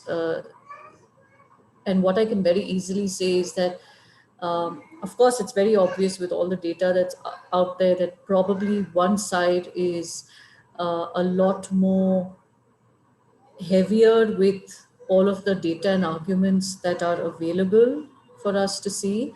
But having said that, the opposing side has done equally well in being able to present their point of view and be able to counter what was being put forward in behalf of the argument. But having said that, for all of the participants, I think going forward, it's not just about a competition like this. The only thing I will probably note is that be respectful of your opposition. It's difficult, I know, but when we do grow in our careers as we go along, the one thing you will have to keep in mind is try to never be condescending to another person. But having said that, everything else, the way you've organized your arguments, your body language, the data and the facts that you have presented to be able to put your point of view forward have been extremely commendable. So again, fantastic job, all four of you, and all the best. Whatever might be the outcome, all the best for your individual and unique futures. Thank you.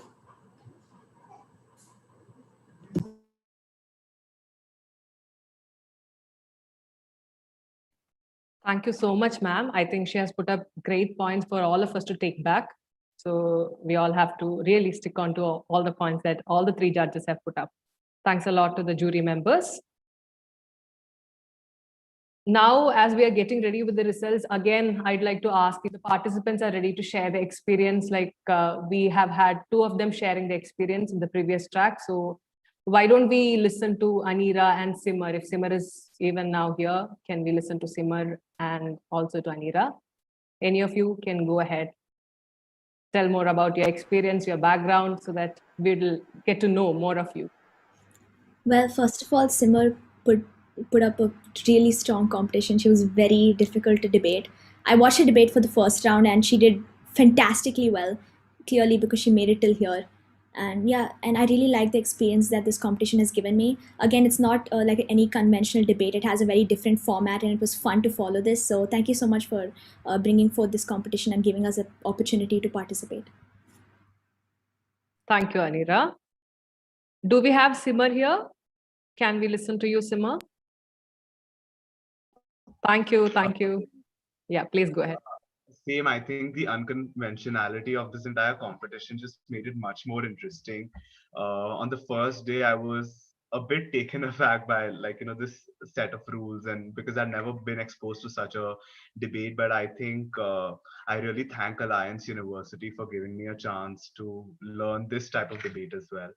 And yeah, Shreya did give a very strong opposition to me, and I really enjoyed the debate. And for this entire experience, I really thank the Alliance University. Thank you, Simar. Now, I think the time has come to roll down the curtains for the grand finale of International Inter-School Debate Competition. And let's move on to the valedictory ceremony now. Dr. Ray Titus serves as Pro Vice Chancellor, Academics and Research, Alliance University. Dr. Ray is the founder of Dabit Lab, a digital habits research lab based in Bangalore. Listed as a consumer lifestyle expert by Economic Times, he is frequently invited as a speaker on consumer and lifestyle related topics. He is the author of 3 books and has got numerous publications to his credit. He is the marketing guru of Alliance University and the most sought after professor in the domain of marketing. It's with profuse pleasure that I invite you, sir, for the welcome address. Thank you, Amina. Can you just confirm that that you can hear me? Yes, sir, you're audible. Thank you, sir. Yeah. Thank you so much, Amina. Thank you for that that wonderful introduction. I'm not too sure if I can live up to that introduction, but appreciate the introduction that you have given. First, let me acknowledge the presence of my esteemed administrators, my colleagues at the Alliance University, the Pro Chancellor, Mr. Abhay Chebbi, the Vice Chancellor, Dr. Anuba Singh, our Senior Director, Ms. Sarika Shetty, our wonderful faculty team at Alliance that has been part and parcel of this program or this debating competition for the last few days. Let me acknowledge their presence and let me thank them for that, for the services that they've rendered, the time that they have committed to the program. Let me also acknowledge the presence of principals, of teachers, of parents, of our wonderful support community at Alliance, the team at the admissions team, the staff team that we've had at Alliance, the amazing student volunteers. Somebody like Amina has been just brilliant. So let me acknowledge all their presence and let me first thank them for their commitment to this particular program, and of course all the students. Thank you for being part of this debating program. Thank you for having given your time. Thank you for having put in the effort, and for everything that you've presented as a line of argument, as part of a debate that you brought to the floor. And in doing so, you've tried to sway minds. I wanna tip my hat to each one of you. I want to start off with some statistics, and our Senior Director, Ms. Sarika Shetty, has sent me these statistics, and she said that to be specific about this particular competition, we've had 72 students from 19 international schools and 128 students from 47 national schools battling it out, and they have battled it out through the school qualifiers, through the prelim eliminators, the semifinals, and now we've narrowed it down to 4 participants, some of whom we heard just now, in the grand finale.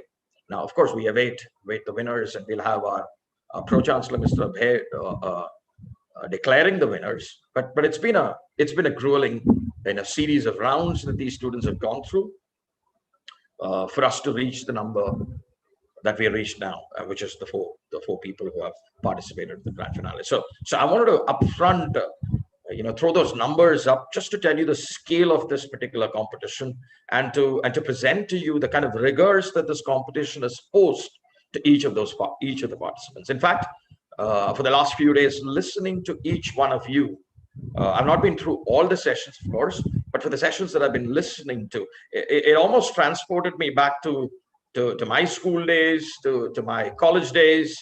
Why even school and college days? It even reminds me of what happens, in classrooms at Alliance. In fact, if it transports me back to school days, I'm reminded of having been part of debating competitions where, for example, I took part of and also part of declamations, debates, etc. And I'm reminded of the great debates that have happened in the past.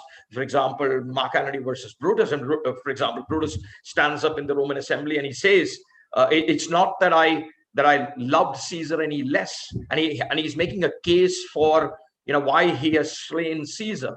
So Brutus stands up in the assembly and says, it's not as if I loved Caesar any less. It's that I loved Rome more. Swaying the assembly to listen to his line of argument and the logic that he was presenting and the emotion that he was presenting, that he was using to back up the decision that he had taken and the act that he had committed, which is to slay Caesar. After which Mark Antony then stands up and says, I come, not to sing praises of Caesar, but to bury him. And as he goes through his speech, he slowly turns the tide against Brutus by constantly referring to Brutus by saying, and Brutus is an honorable man, and so are they all honorable men. And by the time he's finished, he's made such a cogent argument for why Caesar should not have been slain. For example, he says, you saw that in the Lupercal, I thrice presented him the kingly crown, which he did thrice refuse. When that the poor have cried, Caesar hath wept. Is that ambition? He asked the audience. And then he says, ambition should be made of sterner stuff. And then says, but Brutus is an honorable man.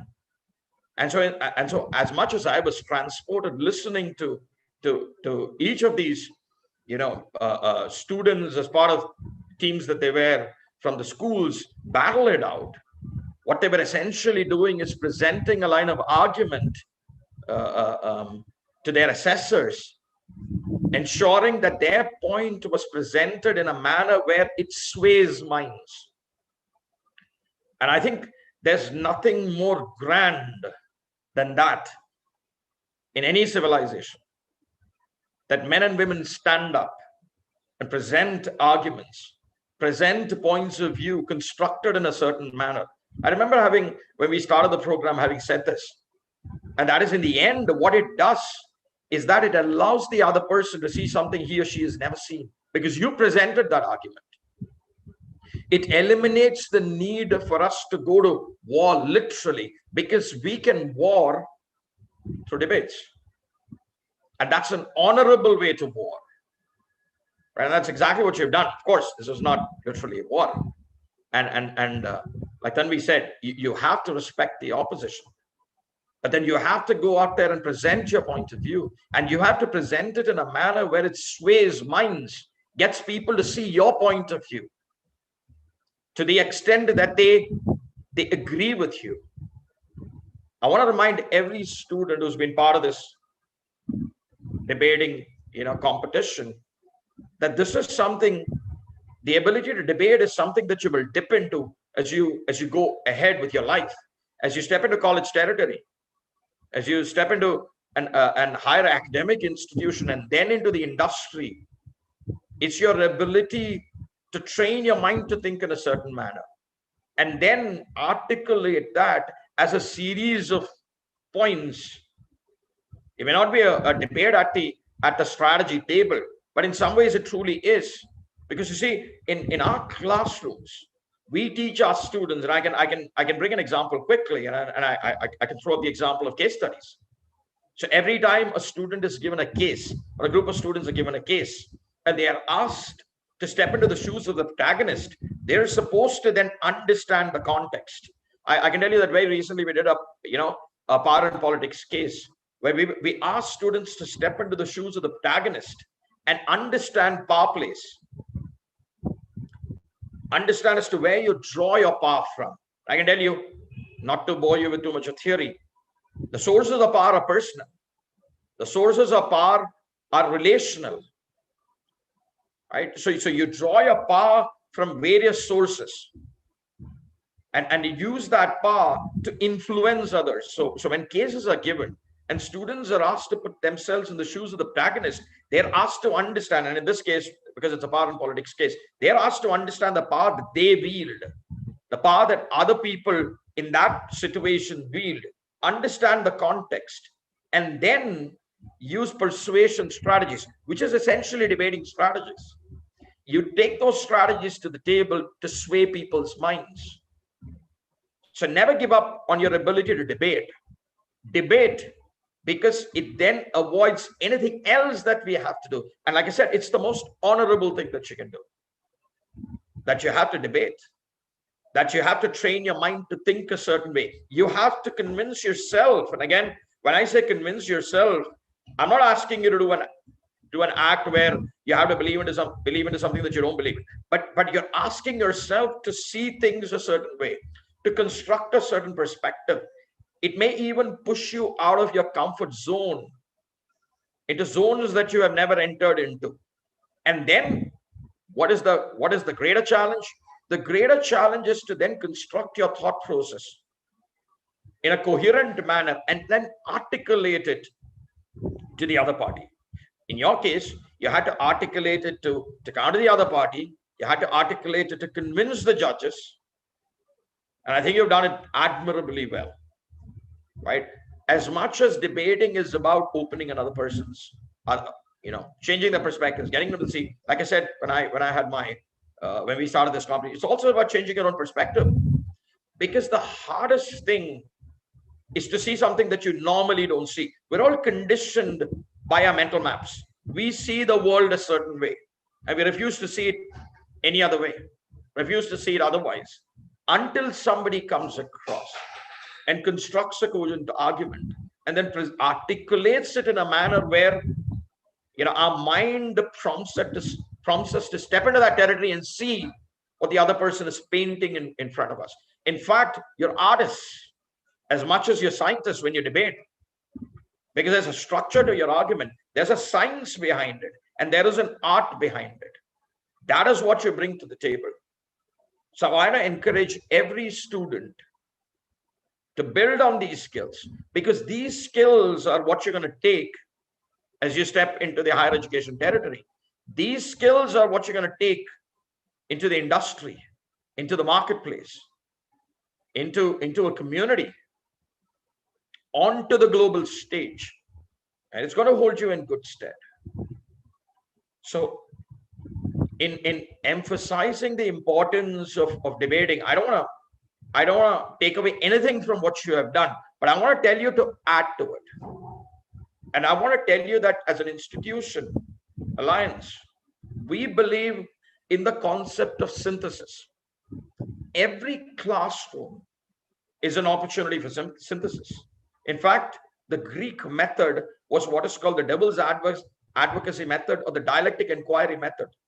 In the devil's advocacy method, anybody who brings a proposition and presents it through arguments and debates it gets to be countered by a devil's advocate who pokes holes into that argument. And that is something that we foster amongst us, our students at Alliance. Bring that argument onto the table. For example, I come from the area of marketing.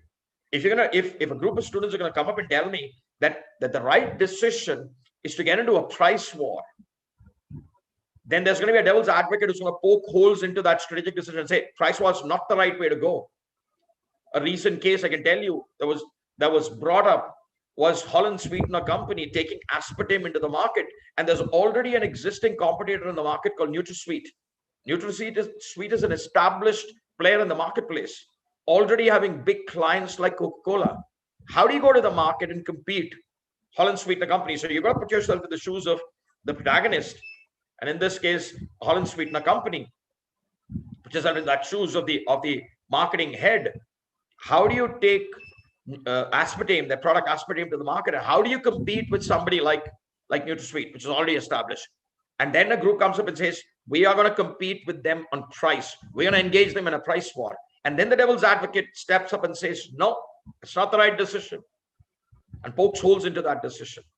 Another group steps up and says, no, it's not right to engage in a price war with an established, entrenched competitor like NutraSweet. Instead, we should go ahead and compete with them on other parameters of value. And those parameters of value are non-price parameters.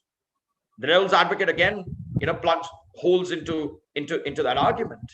That's the devil's advocacy method. There's another method called dialectic inquiry, where one group steps up and says, I think we should go into a new market. Another group steps up and says, no, I think we should develop a new product. It's part of a very famous matrix that we use to make marketing decisions of either product development or market development. And then there is a debate between the two groups. The class contributes to it. That's synthesis. That's a glorious classroom. Why? because, like I said, it allows you to construct arguments, articulate it, sway minds, and yet be countered by equally fine minds who have picked a different route, who have picked a different decision. There's nothing more glorious than that. And at Alliance, our goal is to encourage and foster such synthesis inside the classroom. And I can tell you, the best of cases that get discussed in classrooms don't end with the ending of the class. It spills into the hallways. Students are talking about it outside. They're going into the cafeteria and they're sitting there and they're still discussing it because the debate is raging. Now that's a glorious classroom. That's a wonderful academic institution to be at. So I'm going to again exhort my young friends here. Carry these skills with you. Foster them in your own mind. Use them, use every opportunity in a constructive manner. At no point in time should you debate out of malice, but use them in a constructive manner to counter somebody else. In business, they say if there are two executives who think alike, we don't need one of them. So take that onto the stage, onto wherever. It could be a fireside chat. It could be inside the classroom. It could be a discussion with your mom. It could be a debating stage like this. Carry those skills with you, foster them, use them to construct an argument in your mind, backed up by rationality, backed up by emotions, backed up by data. Articulate them to the other party. Wait for the other party to counter. Build on those counterpoints to come up with your own arguments. And I can tell you, you are going to be successful. And whatever success means, I mean, you can define success with any parameters that you want to, but whatever that means, you're going to be successful inside the classroom, outside the classroom, in the industry, in the community, and on the global stage. So I'm truly thrilled, along with my colleagues at Alliance, that we've had the opportunity to be able to host each one of you, each one of these schools, each one of the students, each one of those teachers who spend time, preparing you, for the administrators, the principals who've supported you. It is a worthy cause. And I believe it is something that you must build on as you go from here. I've already told you the statistics in terms of the schools that participated in the number of students that came to this glorious stage to debate each other. I know each one of you is waiting for the decision as to who's going to come out the grand winner. In some ways, and I don't want this to sound cliche, or each one of you is a winner. Though yes, in a literal sense, there are only going to be limited winners, which is also the reason why there's always going to be debate, because we are always debating something that's scarce. And that's the world that we live in. It's limited. There are limited resources, and we have to use the power of our arguments to convince somebody as to why we should be given that. Each one of you is a winner, no questions asked. We know that literally there are going to be, winners, because the grand finale has just happened, but each one of you is a winner.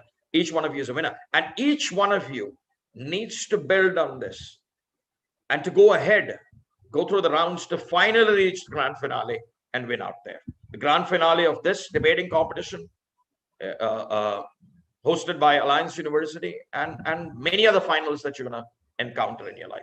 Once again, thank you so much for your time, for your effort, for the participation, for the sporting participation that you brought onto the table, and for each and every point that you presented to a jury that has assessed you.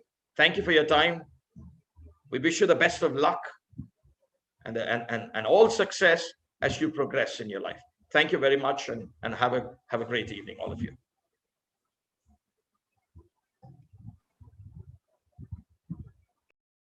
Thank you so much, sir, for the welcome and the acumen shared beyond that. Even I got reminded about the famous lines that Sir quoted from Mark Antony's speech, and I quote, "But Brutus says he was ambitious, and Brutus is an honorable man." I unquote. What an ironic way of putting his thoughts.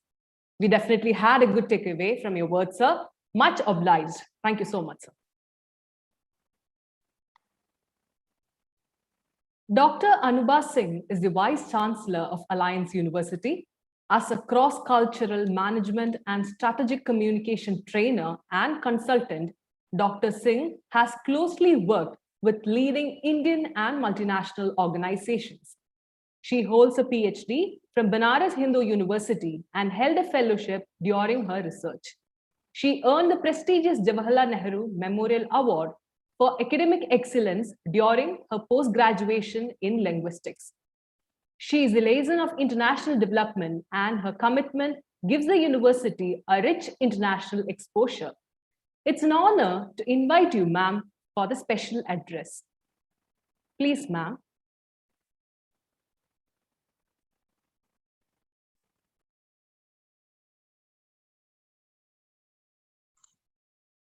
Thank you, Amina.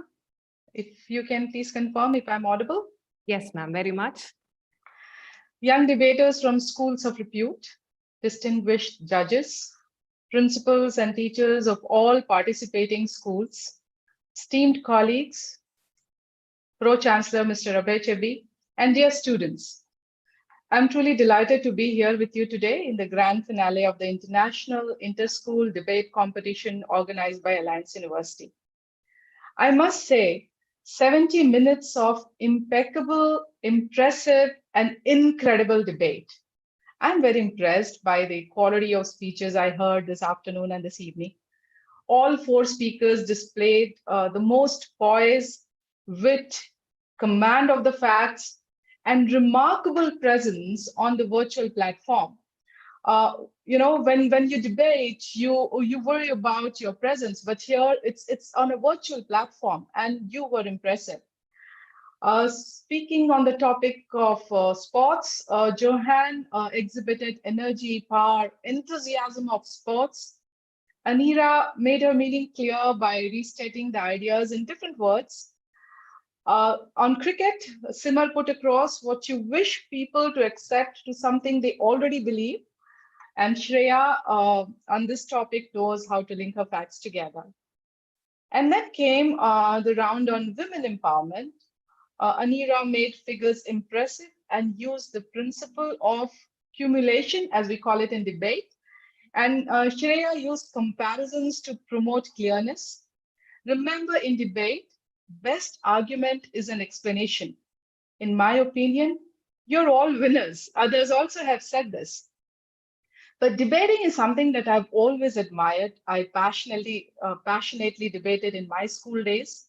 And drawing inspiration and memory from my school days, let me share a few debating journey of one of the greatest debaters. So do you know that Lincoln in his younger days often walked a round trip of 30 or 40 miles to hear famous speakers? He came home from these scenes so stirred, so determined to be a speaker, that he gathered other workers about him in fields, and mounting a stump, he made speeches and told them stories. Lincoln had never in his entire life had more than a total of a year of schooling. Later, he joined Literary and Debating Society in New Salem and then in Springfield, where he was practicing law and practiced speaking on topics of the day. By practice and home study, he made himself into the speaker who debated with accomplished Senator Douglas. So just a little bit about Douglas. The most famous debates ever held in America took place in the year 1858 in Illinois between Senator Stephen Douglas and Abraham Lincoln. So Lincoln was tall and awkward.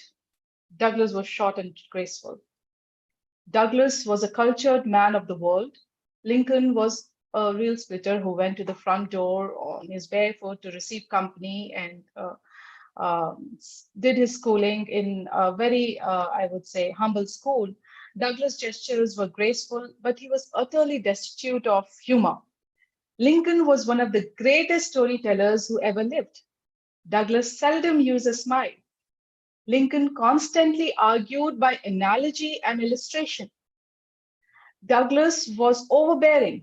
Lincoln was humble and forgiving.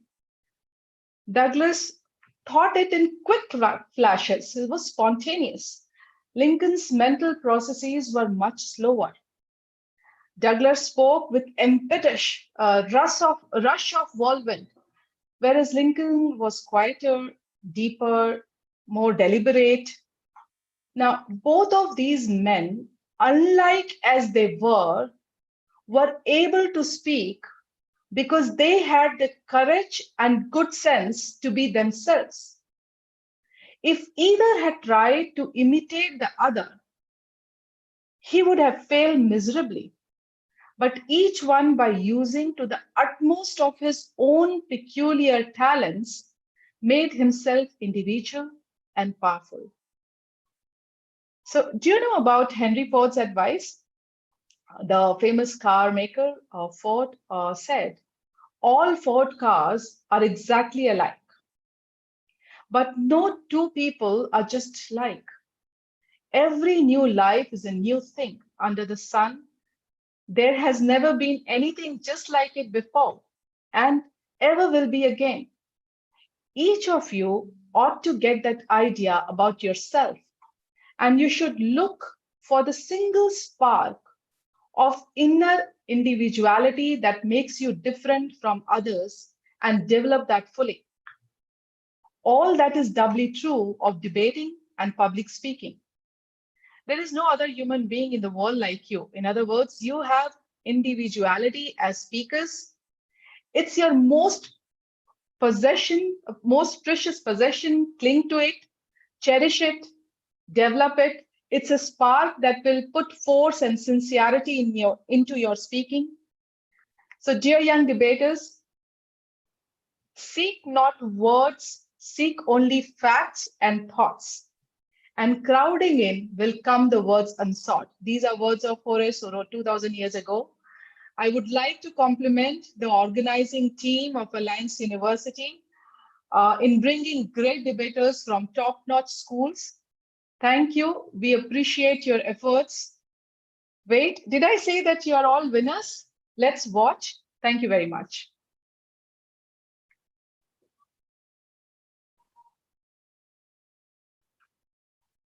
Thank you so much, ma'am. We are so glad to see the keen interest that you have shown towards every single participant. And it was lovely on your part to share individual remarks as well. Thanks a lot, ma'am. Now we have amidst us our chief guest, Mr. Manasvi Thapa. I would be in dearth of words if I tried to describe his faculties. He's a lawyer, entrepreneur, political thinker, TED speaker, angel investor, mentor, and many more. Hailing from a rich family legacy, he is the grandson of renowned Sanskrit scholar, Dr. Professor Mahendra Pratap Thapa, and great-grandson of Sri Sardari Lal Thapa, who was a freedom fighter. His presence is also seen in extracurricular activities, as he was a national-level chess player and was also part of the theatre group. So it's my privilege to invite you for the address. Over to you, sir. Thank you, Amina. It's my pleasure to be here.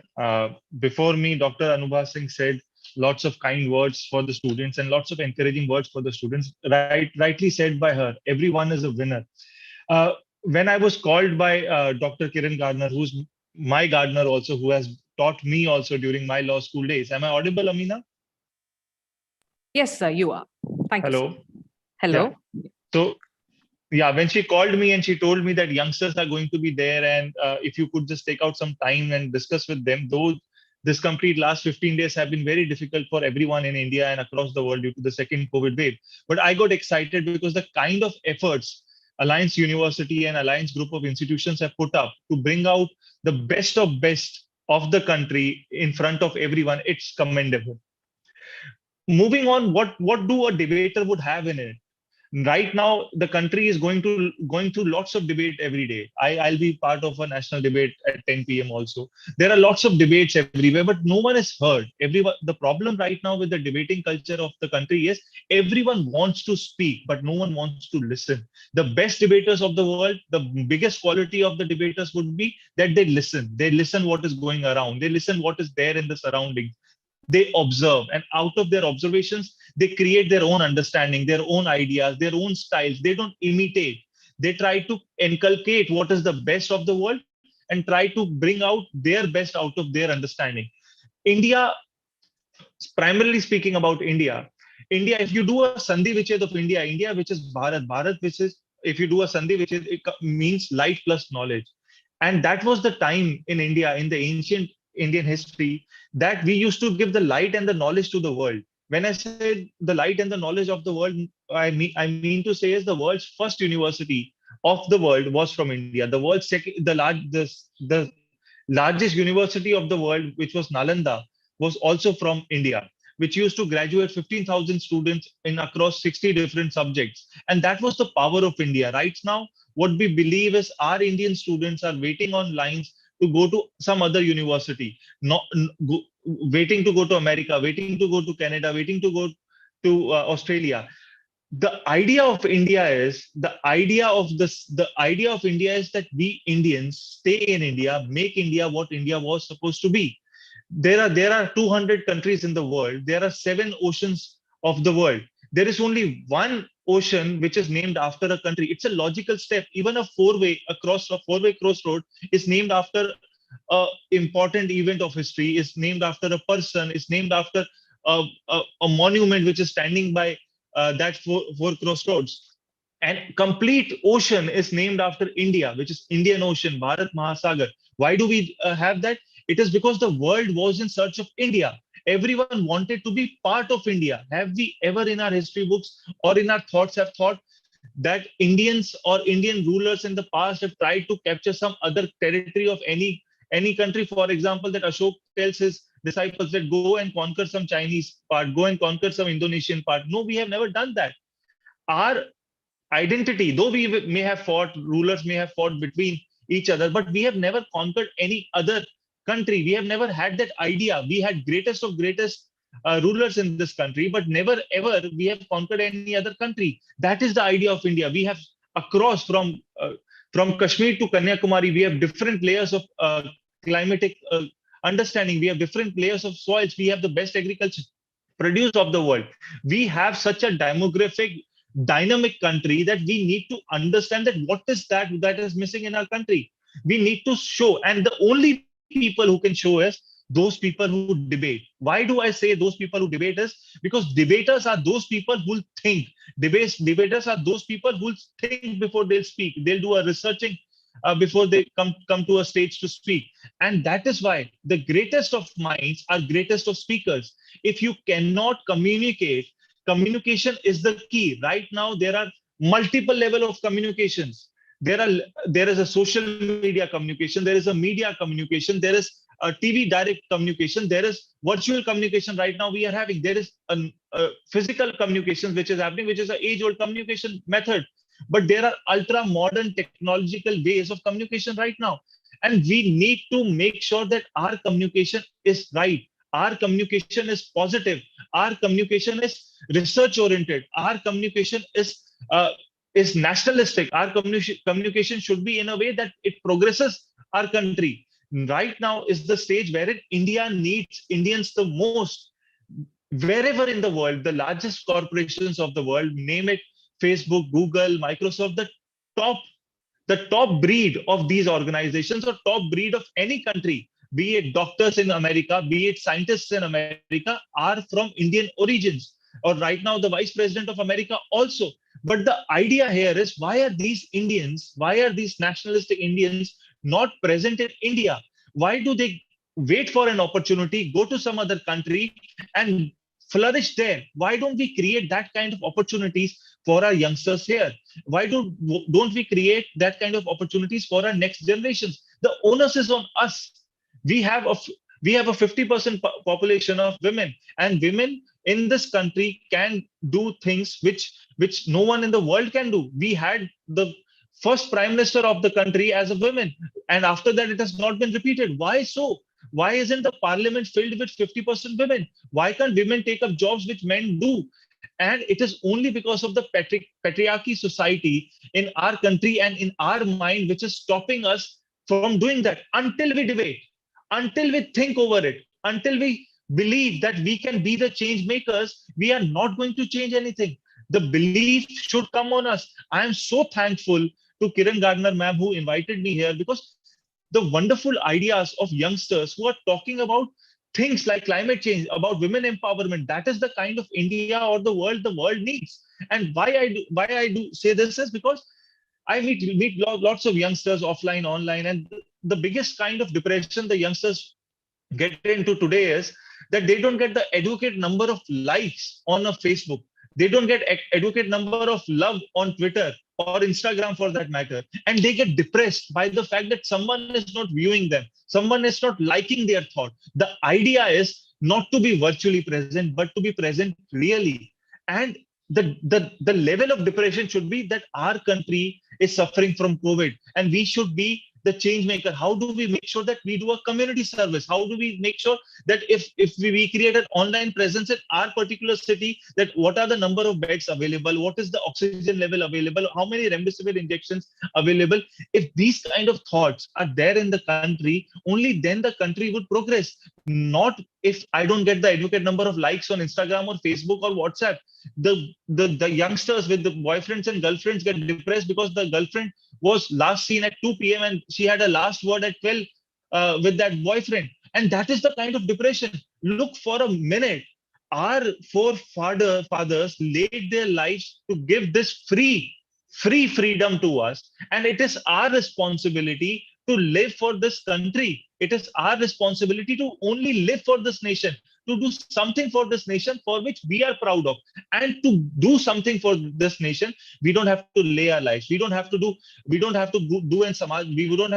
kind of samaj seva. Only thing what we need to do is we need to be the best in whatever professions we choose. If I, as a lawyer, have I chosen as a profession as a lawyer, the most important duty as a lawyer of mine should be that I should be the best in my capacity, in my profession, for my clients, for my honorable High Court, for my honorable Supreme Court, for my honorable tribunals, whichever I represent. I should be my best. I should not have a competition with any other lawyer, but my competition should be from what Manasvi was 2 days back to today. That is the kind of competition we should have. And only then, if we are best in our particular professions, we can create good number of jobs. We can be a good job seeker or a wealth generation for this country. We can pay our taxes. We can pay good taxes to this country. And there is when we can collaboratively, in a collective manner, we can change this nation. We don't have to do what Gandhiji, Bhagat Singh, Sukhdev Thapar, Subhash Chandra Bose, and thousands of other freedom fighters have done. We just have to live for this nation, believe in this nation. We should think, we should have ideas that why is the pollution, the 10 most polluted cities of the world are from India.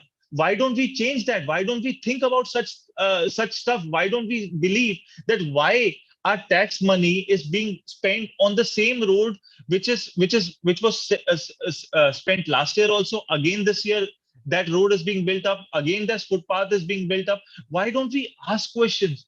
Why don't we ask questions to those people when we give them that power? The onus is on us. No Chinese, Japanese, American would come in India to make India. They'll come in India to take from India, and it is only the Indians who will make India. We have to make India a collective, united India for all, a collective, united India standing strong for everyone. In our 10,000, 11,000 years of history, we have never disturbed any country, but we have had examples of countries disturbing us, the recent being China and our past experiences with Pakistan. But as a nation, we are peace-loving Indians, we are peace-loving nationalists, we are peace-loving humans. The world's first civilization came from Indus Valley civilization. This cotton was invented by Indians. Why is India not in the top inventing countries? Why is 130 crore Indians not into the scientific understanding of creating new technologies, new services, new products for the world? We have taken an understanding that India would be only a consumer base. We'll make in India, but not for India, but for the world. We'll make in India for Amazon. We'll make in India for Alibaba. We'll make in India for some other Japanese company, but we'll not make Indian products for the world. We'll not make Indian services for the world. For a minute, if we just imagine the top 5 corporations, be it Facebook, Google, or Microsoft, if these kind of technologies would have been created in India, the kind of impact, the kind of job creation we would have created, the kind of taxes we would have paid, the kind of level playing field we would have set for the world. That is the kind of stuff we need to do. We need to do something, and we can do many things for this country. We all have the brains over here, and only thing what we need to do is channelize that brain in the right energies. Instead of being a consumer, just change the mindset. Let's not think that we need to buy a Apple phone. Let's think that let's create a product wherein the Americans, the Australians, anywhere in the world, these citizens of their countries would buy Indian products. Only then, when we'll scale up our understanding, our mindset to the global level, or for that matter, to the global setting level, wherein the globe would follow us, only then we can take our community, our society, and for that matter, our country to the next level. We need to think out of the box, above the box, on the side, on the left. I don't know what side of the box, but we need to think that way. Only then we need to be innovative. Only then we can take this country forward. I was reading one of the autobiographies of the guy Vasco da Gama, and this guy in his autobiography said, the world in India and the world believe, what he said I'll speak at the later end, but what people believed right now was that he's the one who found India in the 17th, 16th century. He's the one who found India, but he writes something very bizarre in his autobiography. He says that I came to the 3rd time, the 4th time to the Cape of Good Hope. Earlier 3 times I was not successful to reach India. This time he was successful, and he narrates that story. Why was he successful this time? Was that I came to the Cape for the 4th time, and Tez samundar tha, tufani barisheं thi, and I could not move forward. But this time, this guy sitting next to me assured me that I'll take you to India. Your voyage towards India would be very easy, smooth. I'll make that possible for you. He was surprised that how could that be possible. So this guy told Vasco da Gama, you keep your ship in the middle, ahead of you, behind of you, and on your right and on your left, I'll keep my ships. Entire world during that times believed that Vasco da Gama's vessel, ship, was the world's largest vessel.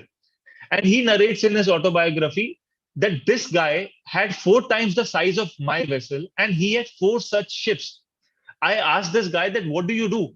He said, I'm an ordinary trader. I take spices, antique furnitures, and various other stuff from India and export it to the world. So he said he was very impressed with this ordinary trader from India, and then they went forward. So this particular trader was Kanji Malam from Kutch, and he's the one who showed way to Vasco da Gama. And this is not what I am speaking. This is what Vasco da Gama writes in his autobiography, which is kept in the Portuguese Museum. So the idea is that we were so strong. We were stronger than people would have imagined. Only thing is we lacked communication. We lacked that PR. We lacked that publicity factor. We didn't believe that we had to do it, while the world believed that they have to showcase everything. Similarly, one such incident during the Britain time also happened, that zinc is a very typical metal. All of those who are from the science background would understand this. So what we Indians did, that to extract the pure zinc, what we Indians did was we upside down. We did an upside down thing of the zinc metal, and the burning happened from upside down. And there is when we used to get pure zinc. So this was copied from us, from the Chinese. The Chinese copied this particular technique from us. We never patented it. We never believed in it, because we believe traditional knowledge, Indian knowledge, should be spread all across the world, and we believed in it. We were not good at making laws, so we copied laws also. So what happened? Pure zinc came out, and the Chinese in the 16th, 17th century copied it from us. And this is a very ancient technology, which you'll read in our scriptures also, that how did Indians extracted zinc.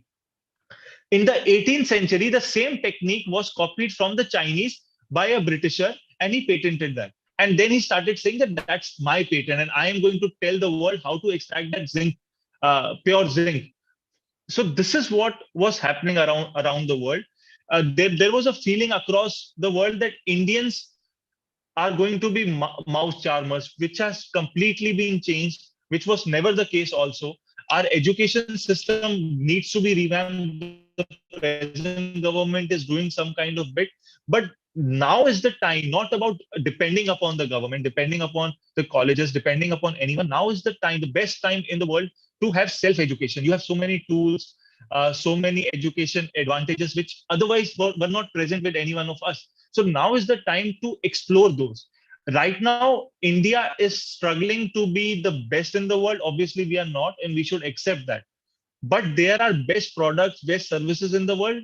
We need to understand what is happening around the globe and how do we make a positive change, be it in the field of technology, our business, our opportunities, our politics, or any field for that matter.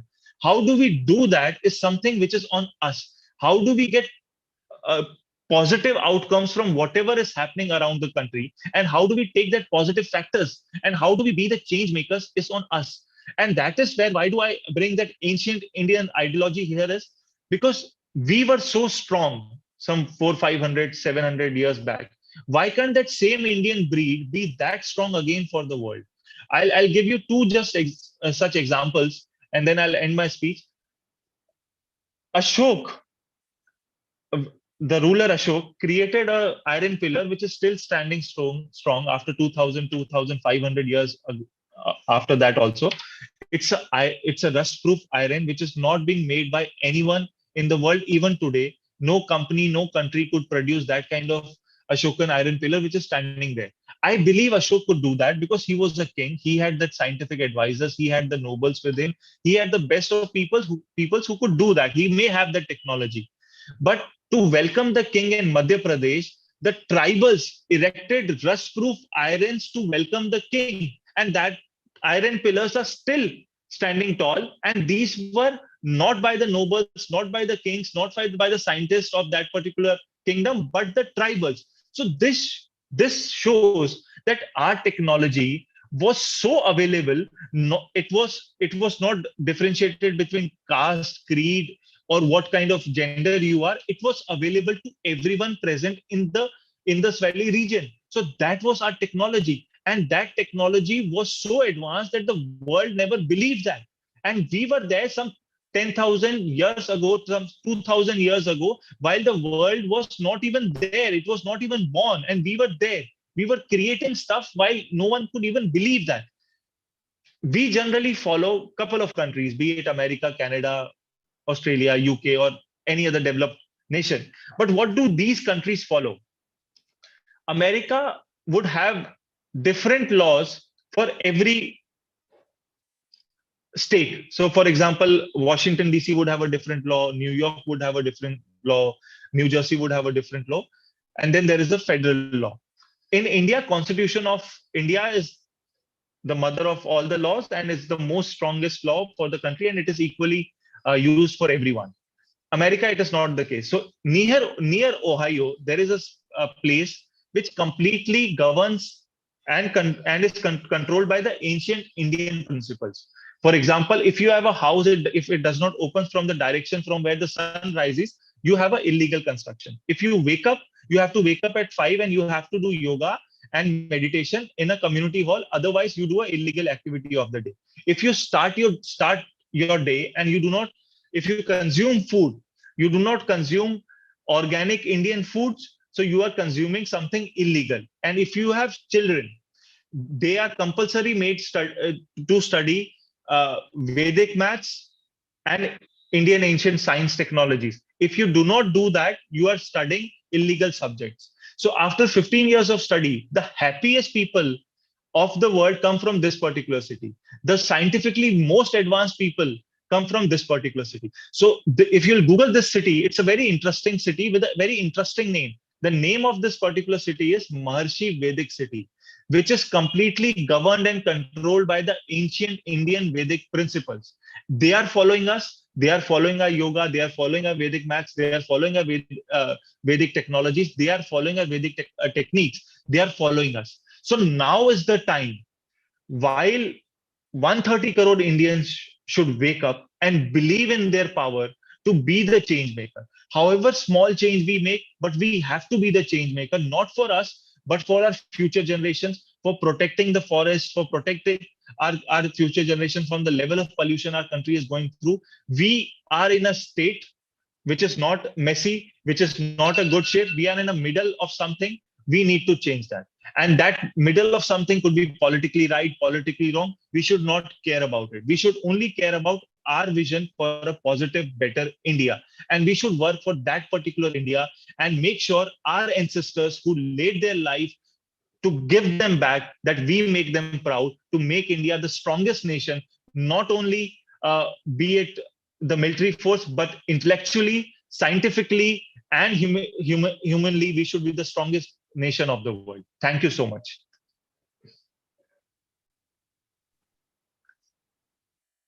Thank you, sir, for your motivating words. We are indeed truly grateful to you for sparing time from your laudable schedule.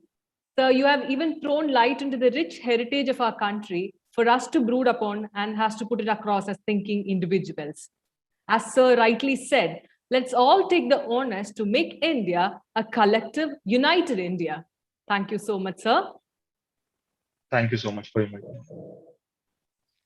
Let me now introduce you to the Pro-Chancellor of Alliance University, Mr. Abhay Chebbi. He holds an MBA from University of Michigan, USA, and has also completed his BTech in Information Technology from NIT Surathkal, Karnataka. He is also one of the directors at Alliance Business School, the sponsoring body of Alliance University. He is extremely passionate about emerging technologies and has been one of the key pillars in promoting academic digitization at Alliance University.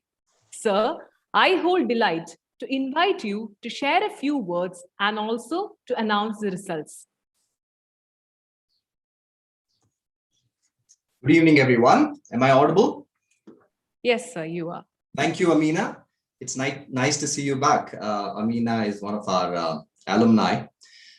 I welcome all the members who are present, members of the jury, members of the ceremony. I would like to welcome Mr. Manaswi, the founder of Candor Legal, my colleague, Vice Chancellor Dr. Anubha Singh, my colleague, Pro Vice Chancellor Dr. Ray Titus, Dr. Kiran Gardner, Dean of the Alliance School of Law, the jury members of the grand finale, to all the principals, faculty, students, part of the schools that have participated in this debate competition.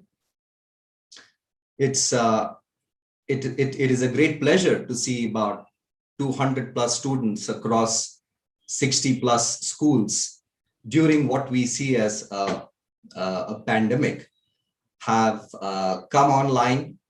This is a new format, but not new anymore. We have had a 1 year of experience, so to say. I'd like to thank all the participants, and I happen to see the debate that we witnessed today. It was a very good mix of speaking abilities that students exhibited. Their arguments was to the point. It was very constructive. At the end of it all, we have to, of course, choose winners, and that's how it is. When we had a debate on sport being a competitive thing, it reminded me of my school days when I was into sport and I had a similar topic to debate about.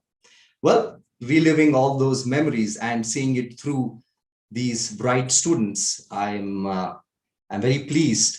And I'd like to continue our debate encouragement. So my request to people at the university is to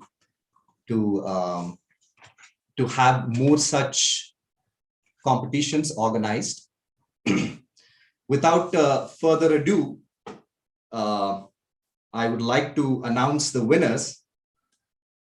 I must say that it was a tough decision, I'm sure, for the jury members, but with a very close margin, Anaira Pereira has been declared as the winner. Congratulations. And as the runner-up, we have Shreya Patil. Congratulations to both of you. And wish to let you know that an award of 1 lakh INR and 50,000 INR would be given to the winner and the runner-up, respectively. Many congratulations. All the best for all your future endeavors. Keep participating in debate competitions. Debate is one such productive activity wherein we stay in touch with what's current, understand where we stand, also learn to express our opinion constructively. Thank you once again. Thank you for giving me this opportunity. Congratulations to both the girls. Time and again, we've seen girls, women have been topping everywhere. Keep up the trend. Congratulations. Thank you very much. Thank you so much, sir. We are glad hearing from you. Hearty congratulations to Miss Anira, the winner, and Miss Shreya Patil, the runner-up. It would be great if you guys could share a few of your thoughts right now. Maybe listen to Anira first. Well, Shreya gave stiff competition. You were amazing. All the points that you brought about in the first debate as well as the debate against me were beautiful. I wouldn't have thought about that. So thank you so much for being such good competition. And again, thank you Alliance University for this opportunity. It was enthralling through and through. And there were 8 debates all in all. So it was definitely time consuming, but it was really fun. So thank you so much for this opportunity. And I'm really, really grateful. And thank you for declaring me as a winner. Thank you. Thank you, Anira. Congratulations to you. Over to Shreya now. Just like she said, I would really like to thank Anira because honestly, this debate was one of the most heated debates that I've ever had. And you brought up such amazing points. And I must say that I really adore the way that you speak and put forth your points. And I believe that you did deserve to win. And again, I want to thank Alliance University. It has been such an amazing experience ever since the beginning till towards the end. I was completely hooked into the entire pattern of the debate system. And I just want to say again, thank you for this opportunity. And I'm so glad to be here. Honored. Thank you.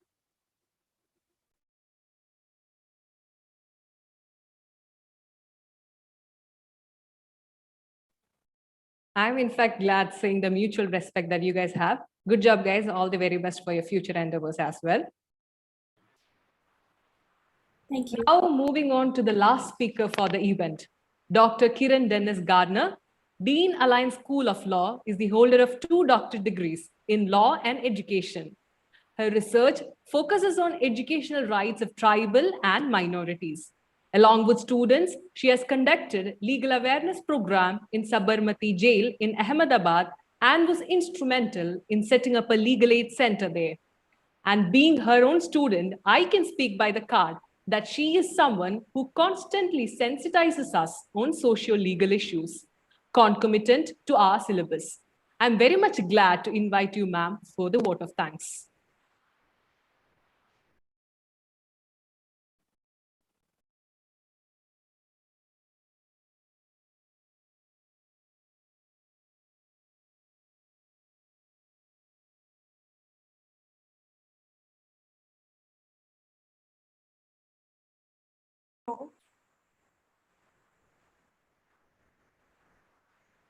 Are you able to hear me, Amina? Yes, ma'am, we can listen to. Okay. Well, it is my pleasure to be the last speaker. And after the prizes are declared, there are very few who want to listen to the Thanksgiving. But I must say that it was a really, really very interesting and enthusiastic event. And I'm sure, like when I was listening to all the speakers, it was like taking everybody through the memory lane.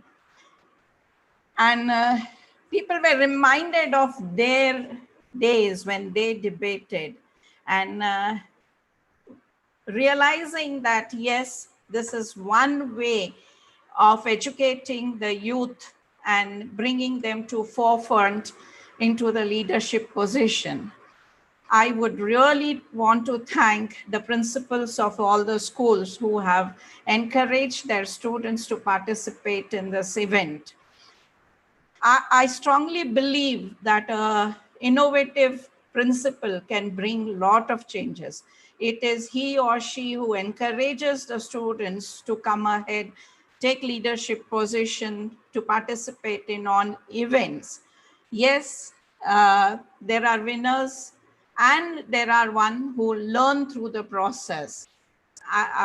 Like, it is a common saying, yes, everybody is a winner, but every one of us want to be, feel like getting a prize. But I would say that more than this prize, what is important is the learning experience that you get, because that is what is going to make you in the days to come. I thank all of y'all for encouraging your students to participate in this event. I also thank the coordinators who have worked tirelessly to coordinate with Alliance University to make this event successful.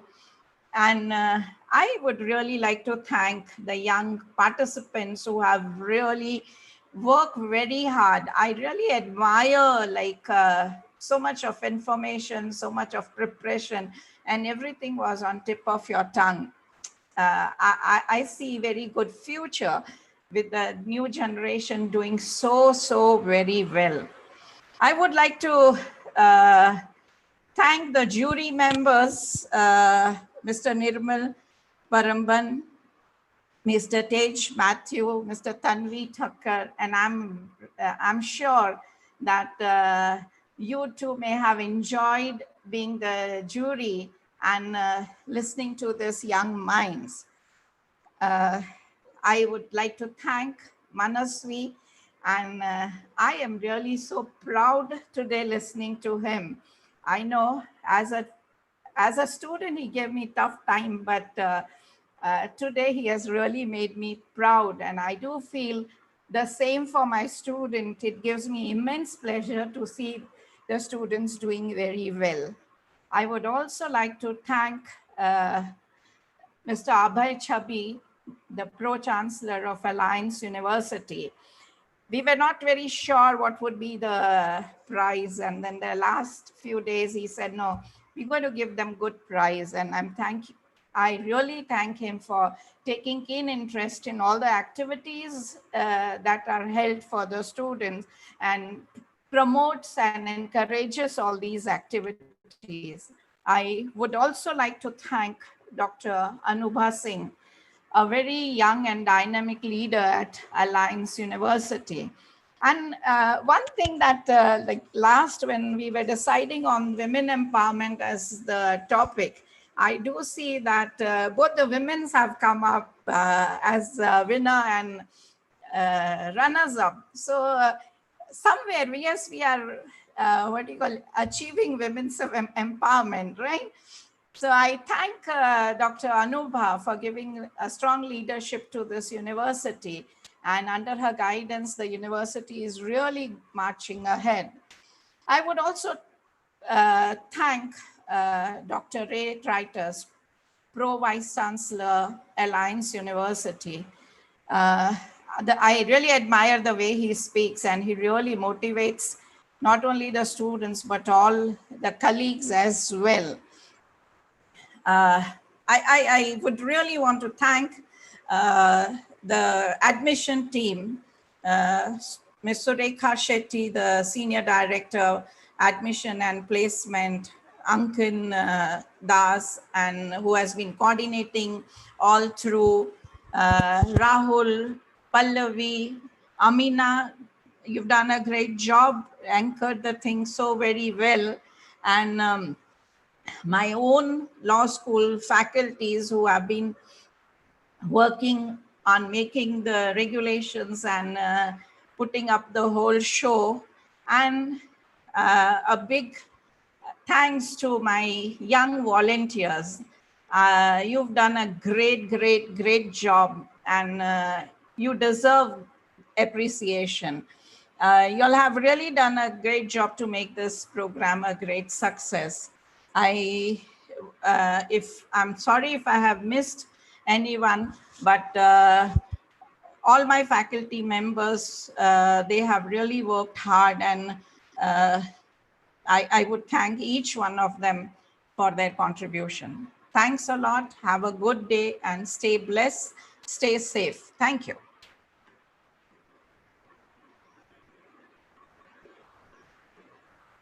Thank you so much, ma'am, for your words of gratitude. Let me once again thank each and every one of you for making this event an extraordinary one. Thank you all so very much. You all stay safe and blessed. Looking forward to see you at our campus next time you visit Bangalore. Have a pleasant evening.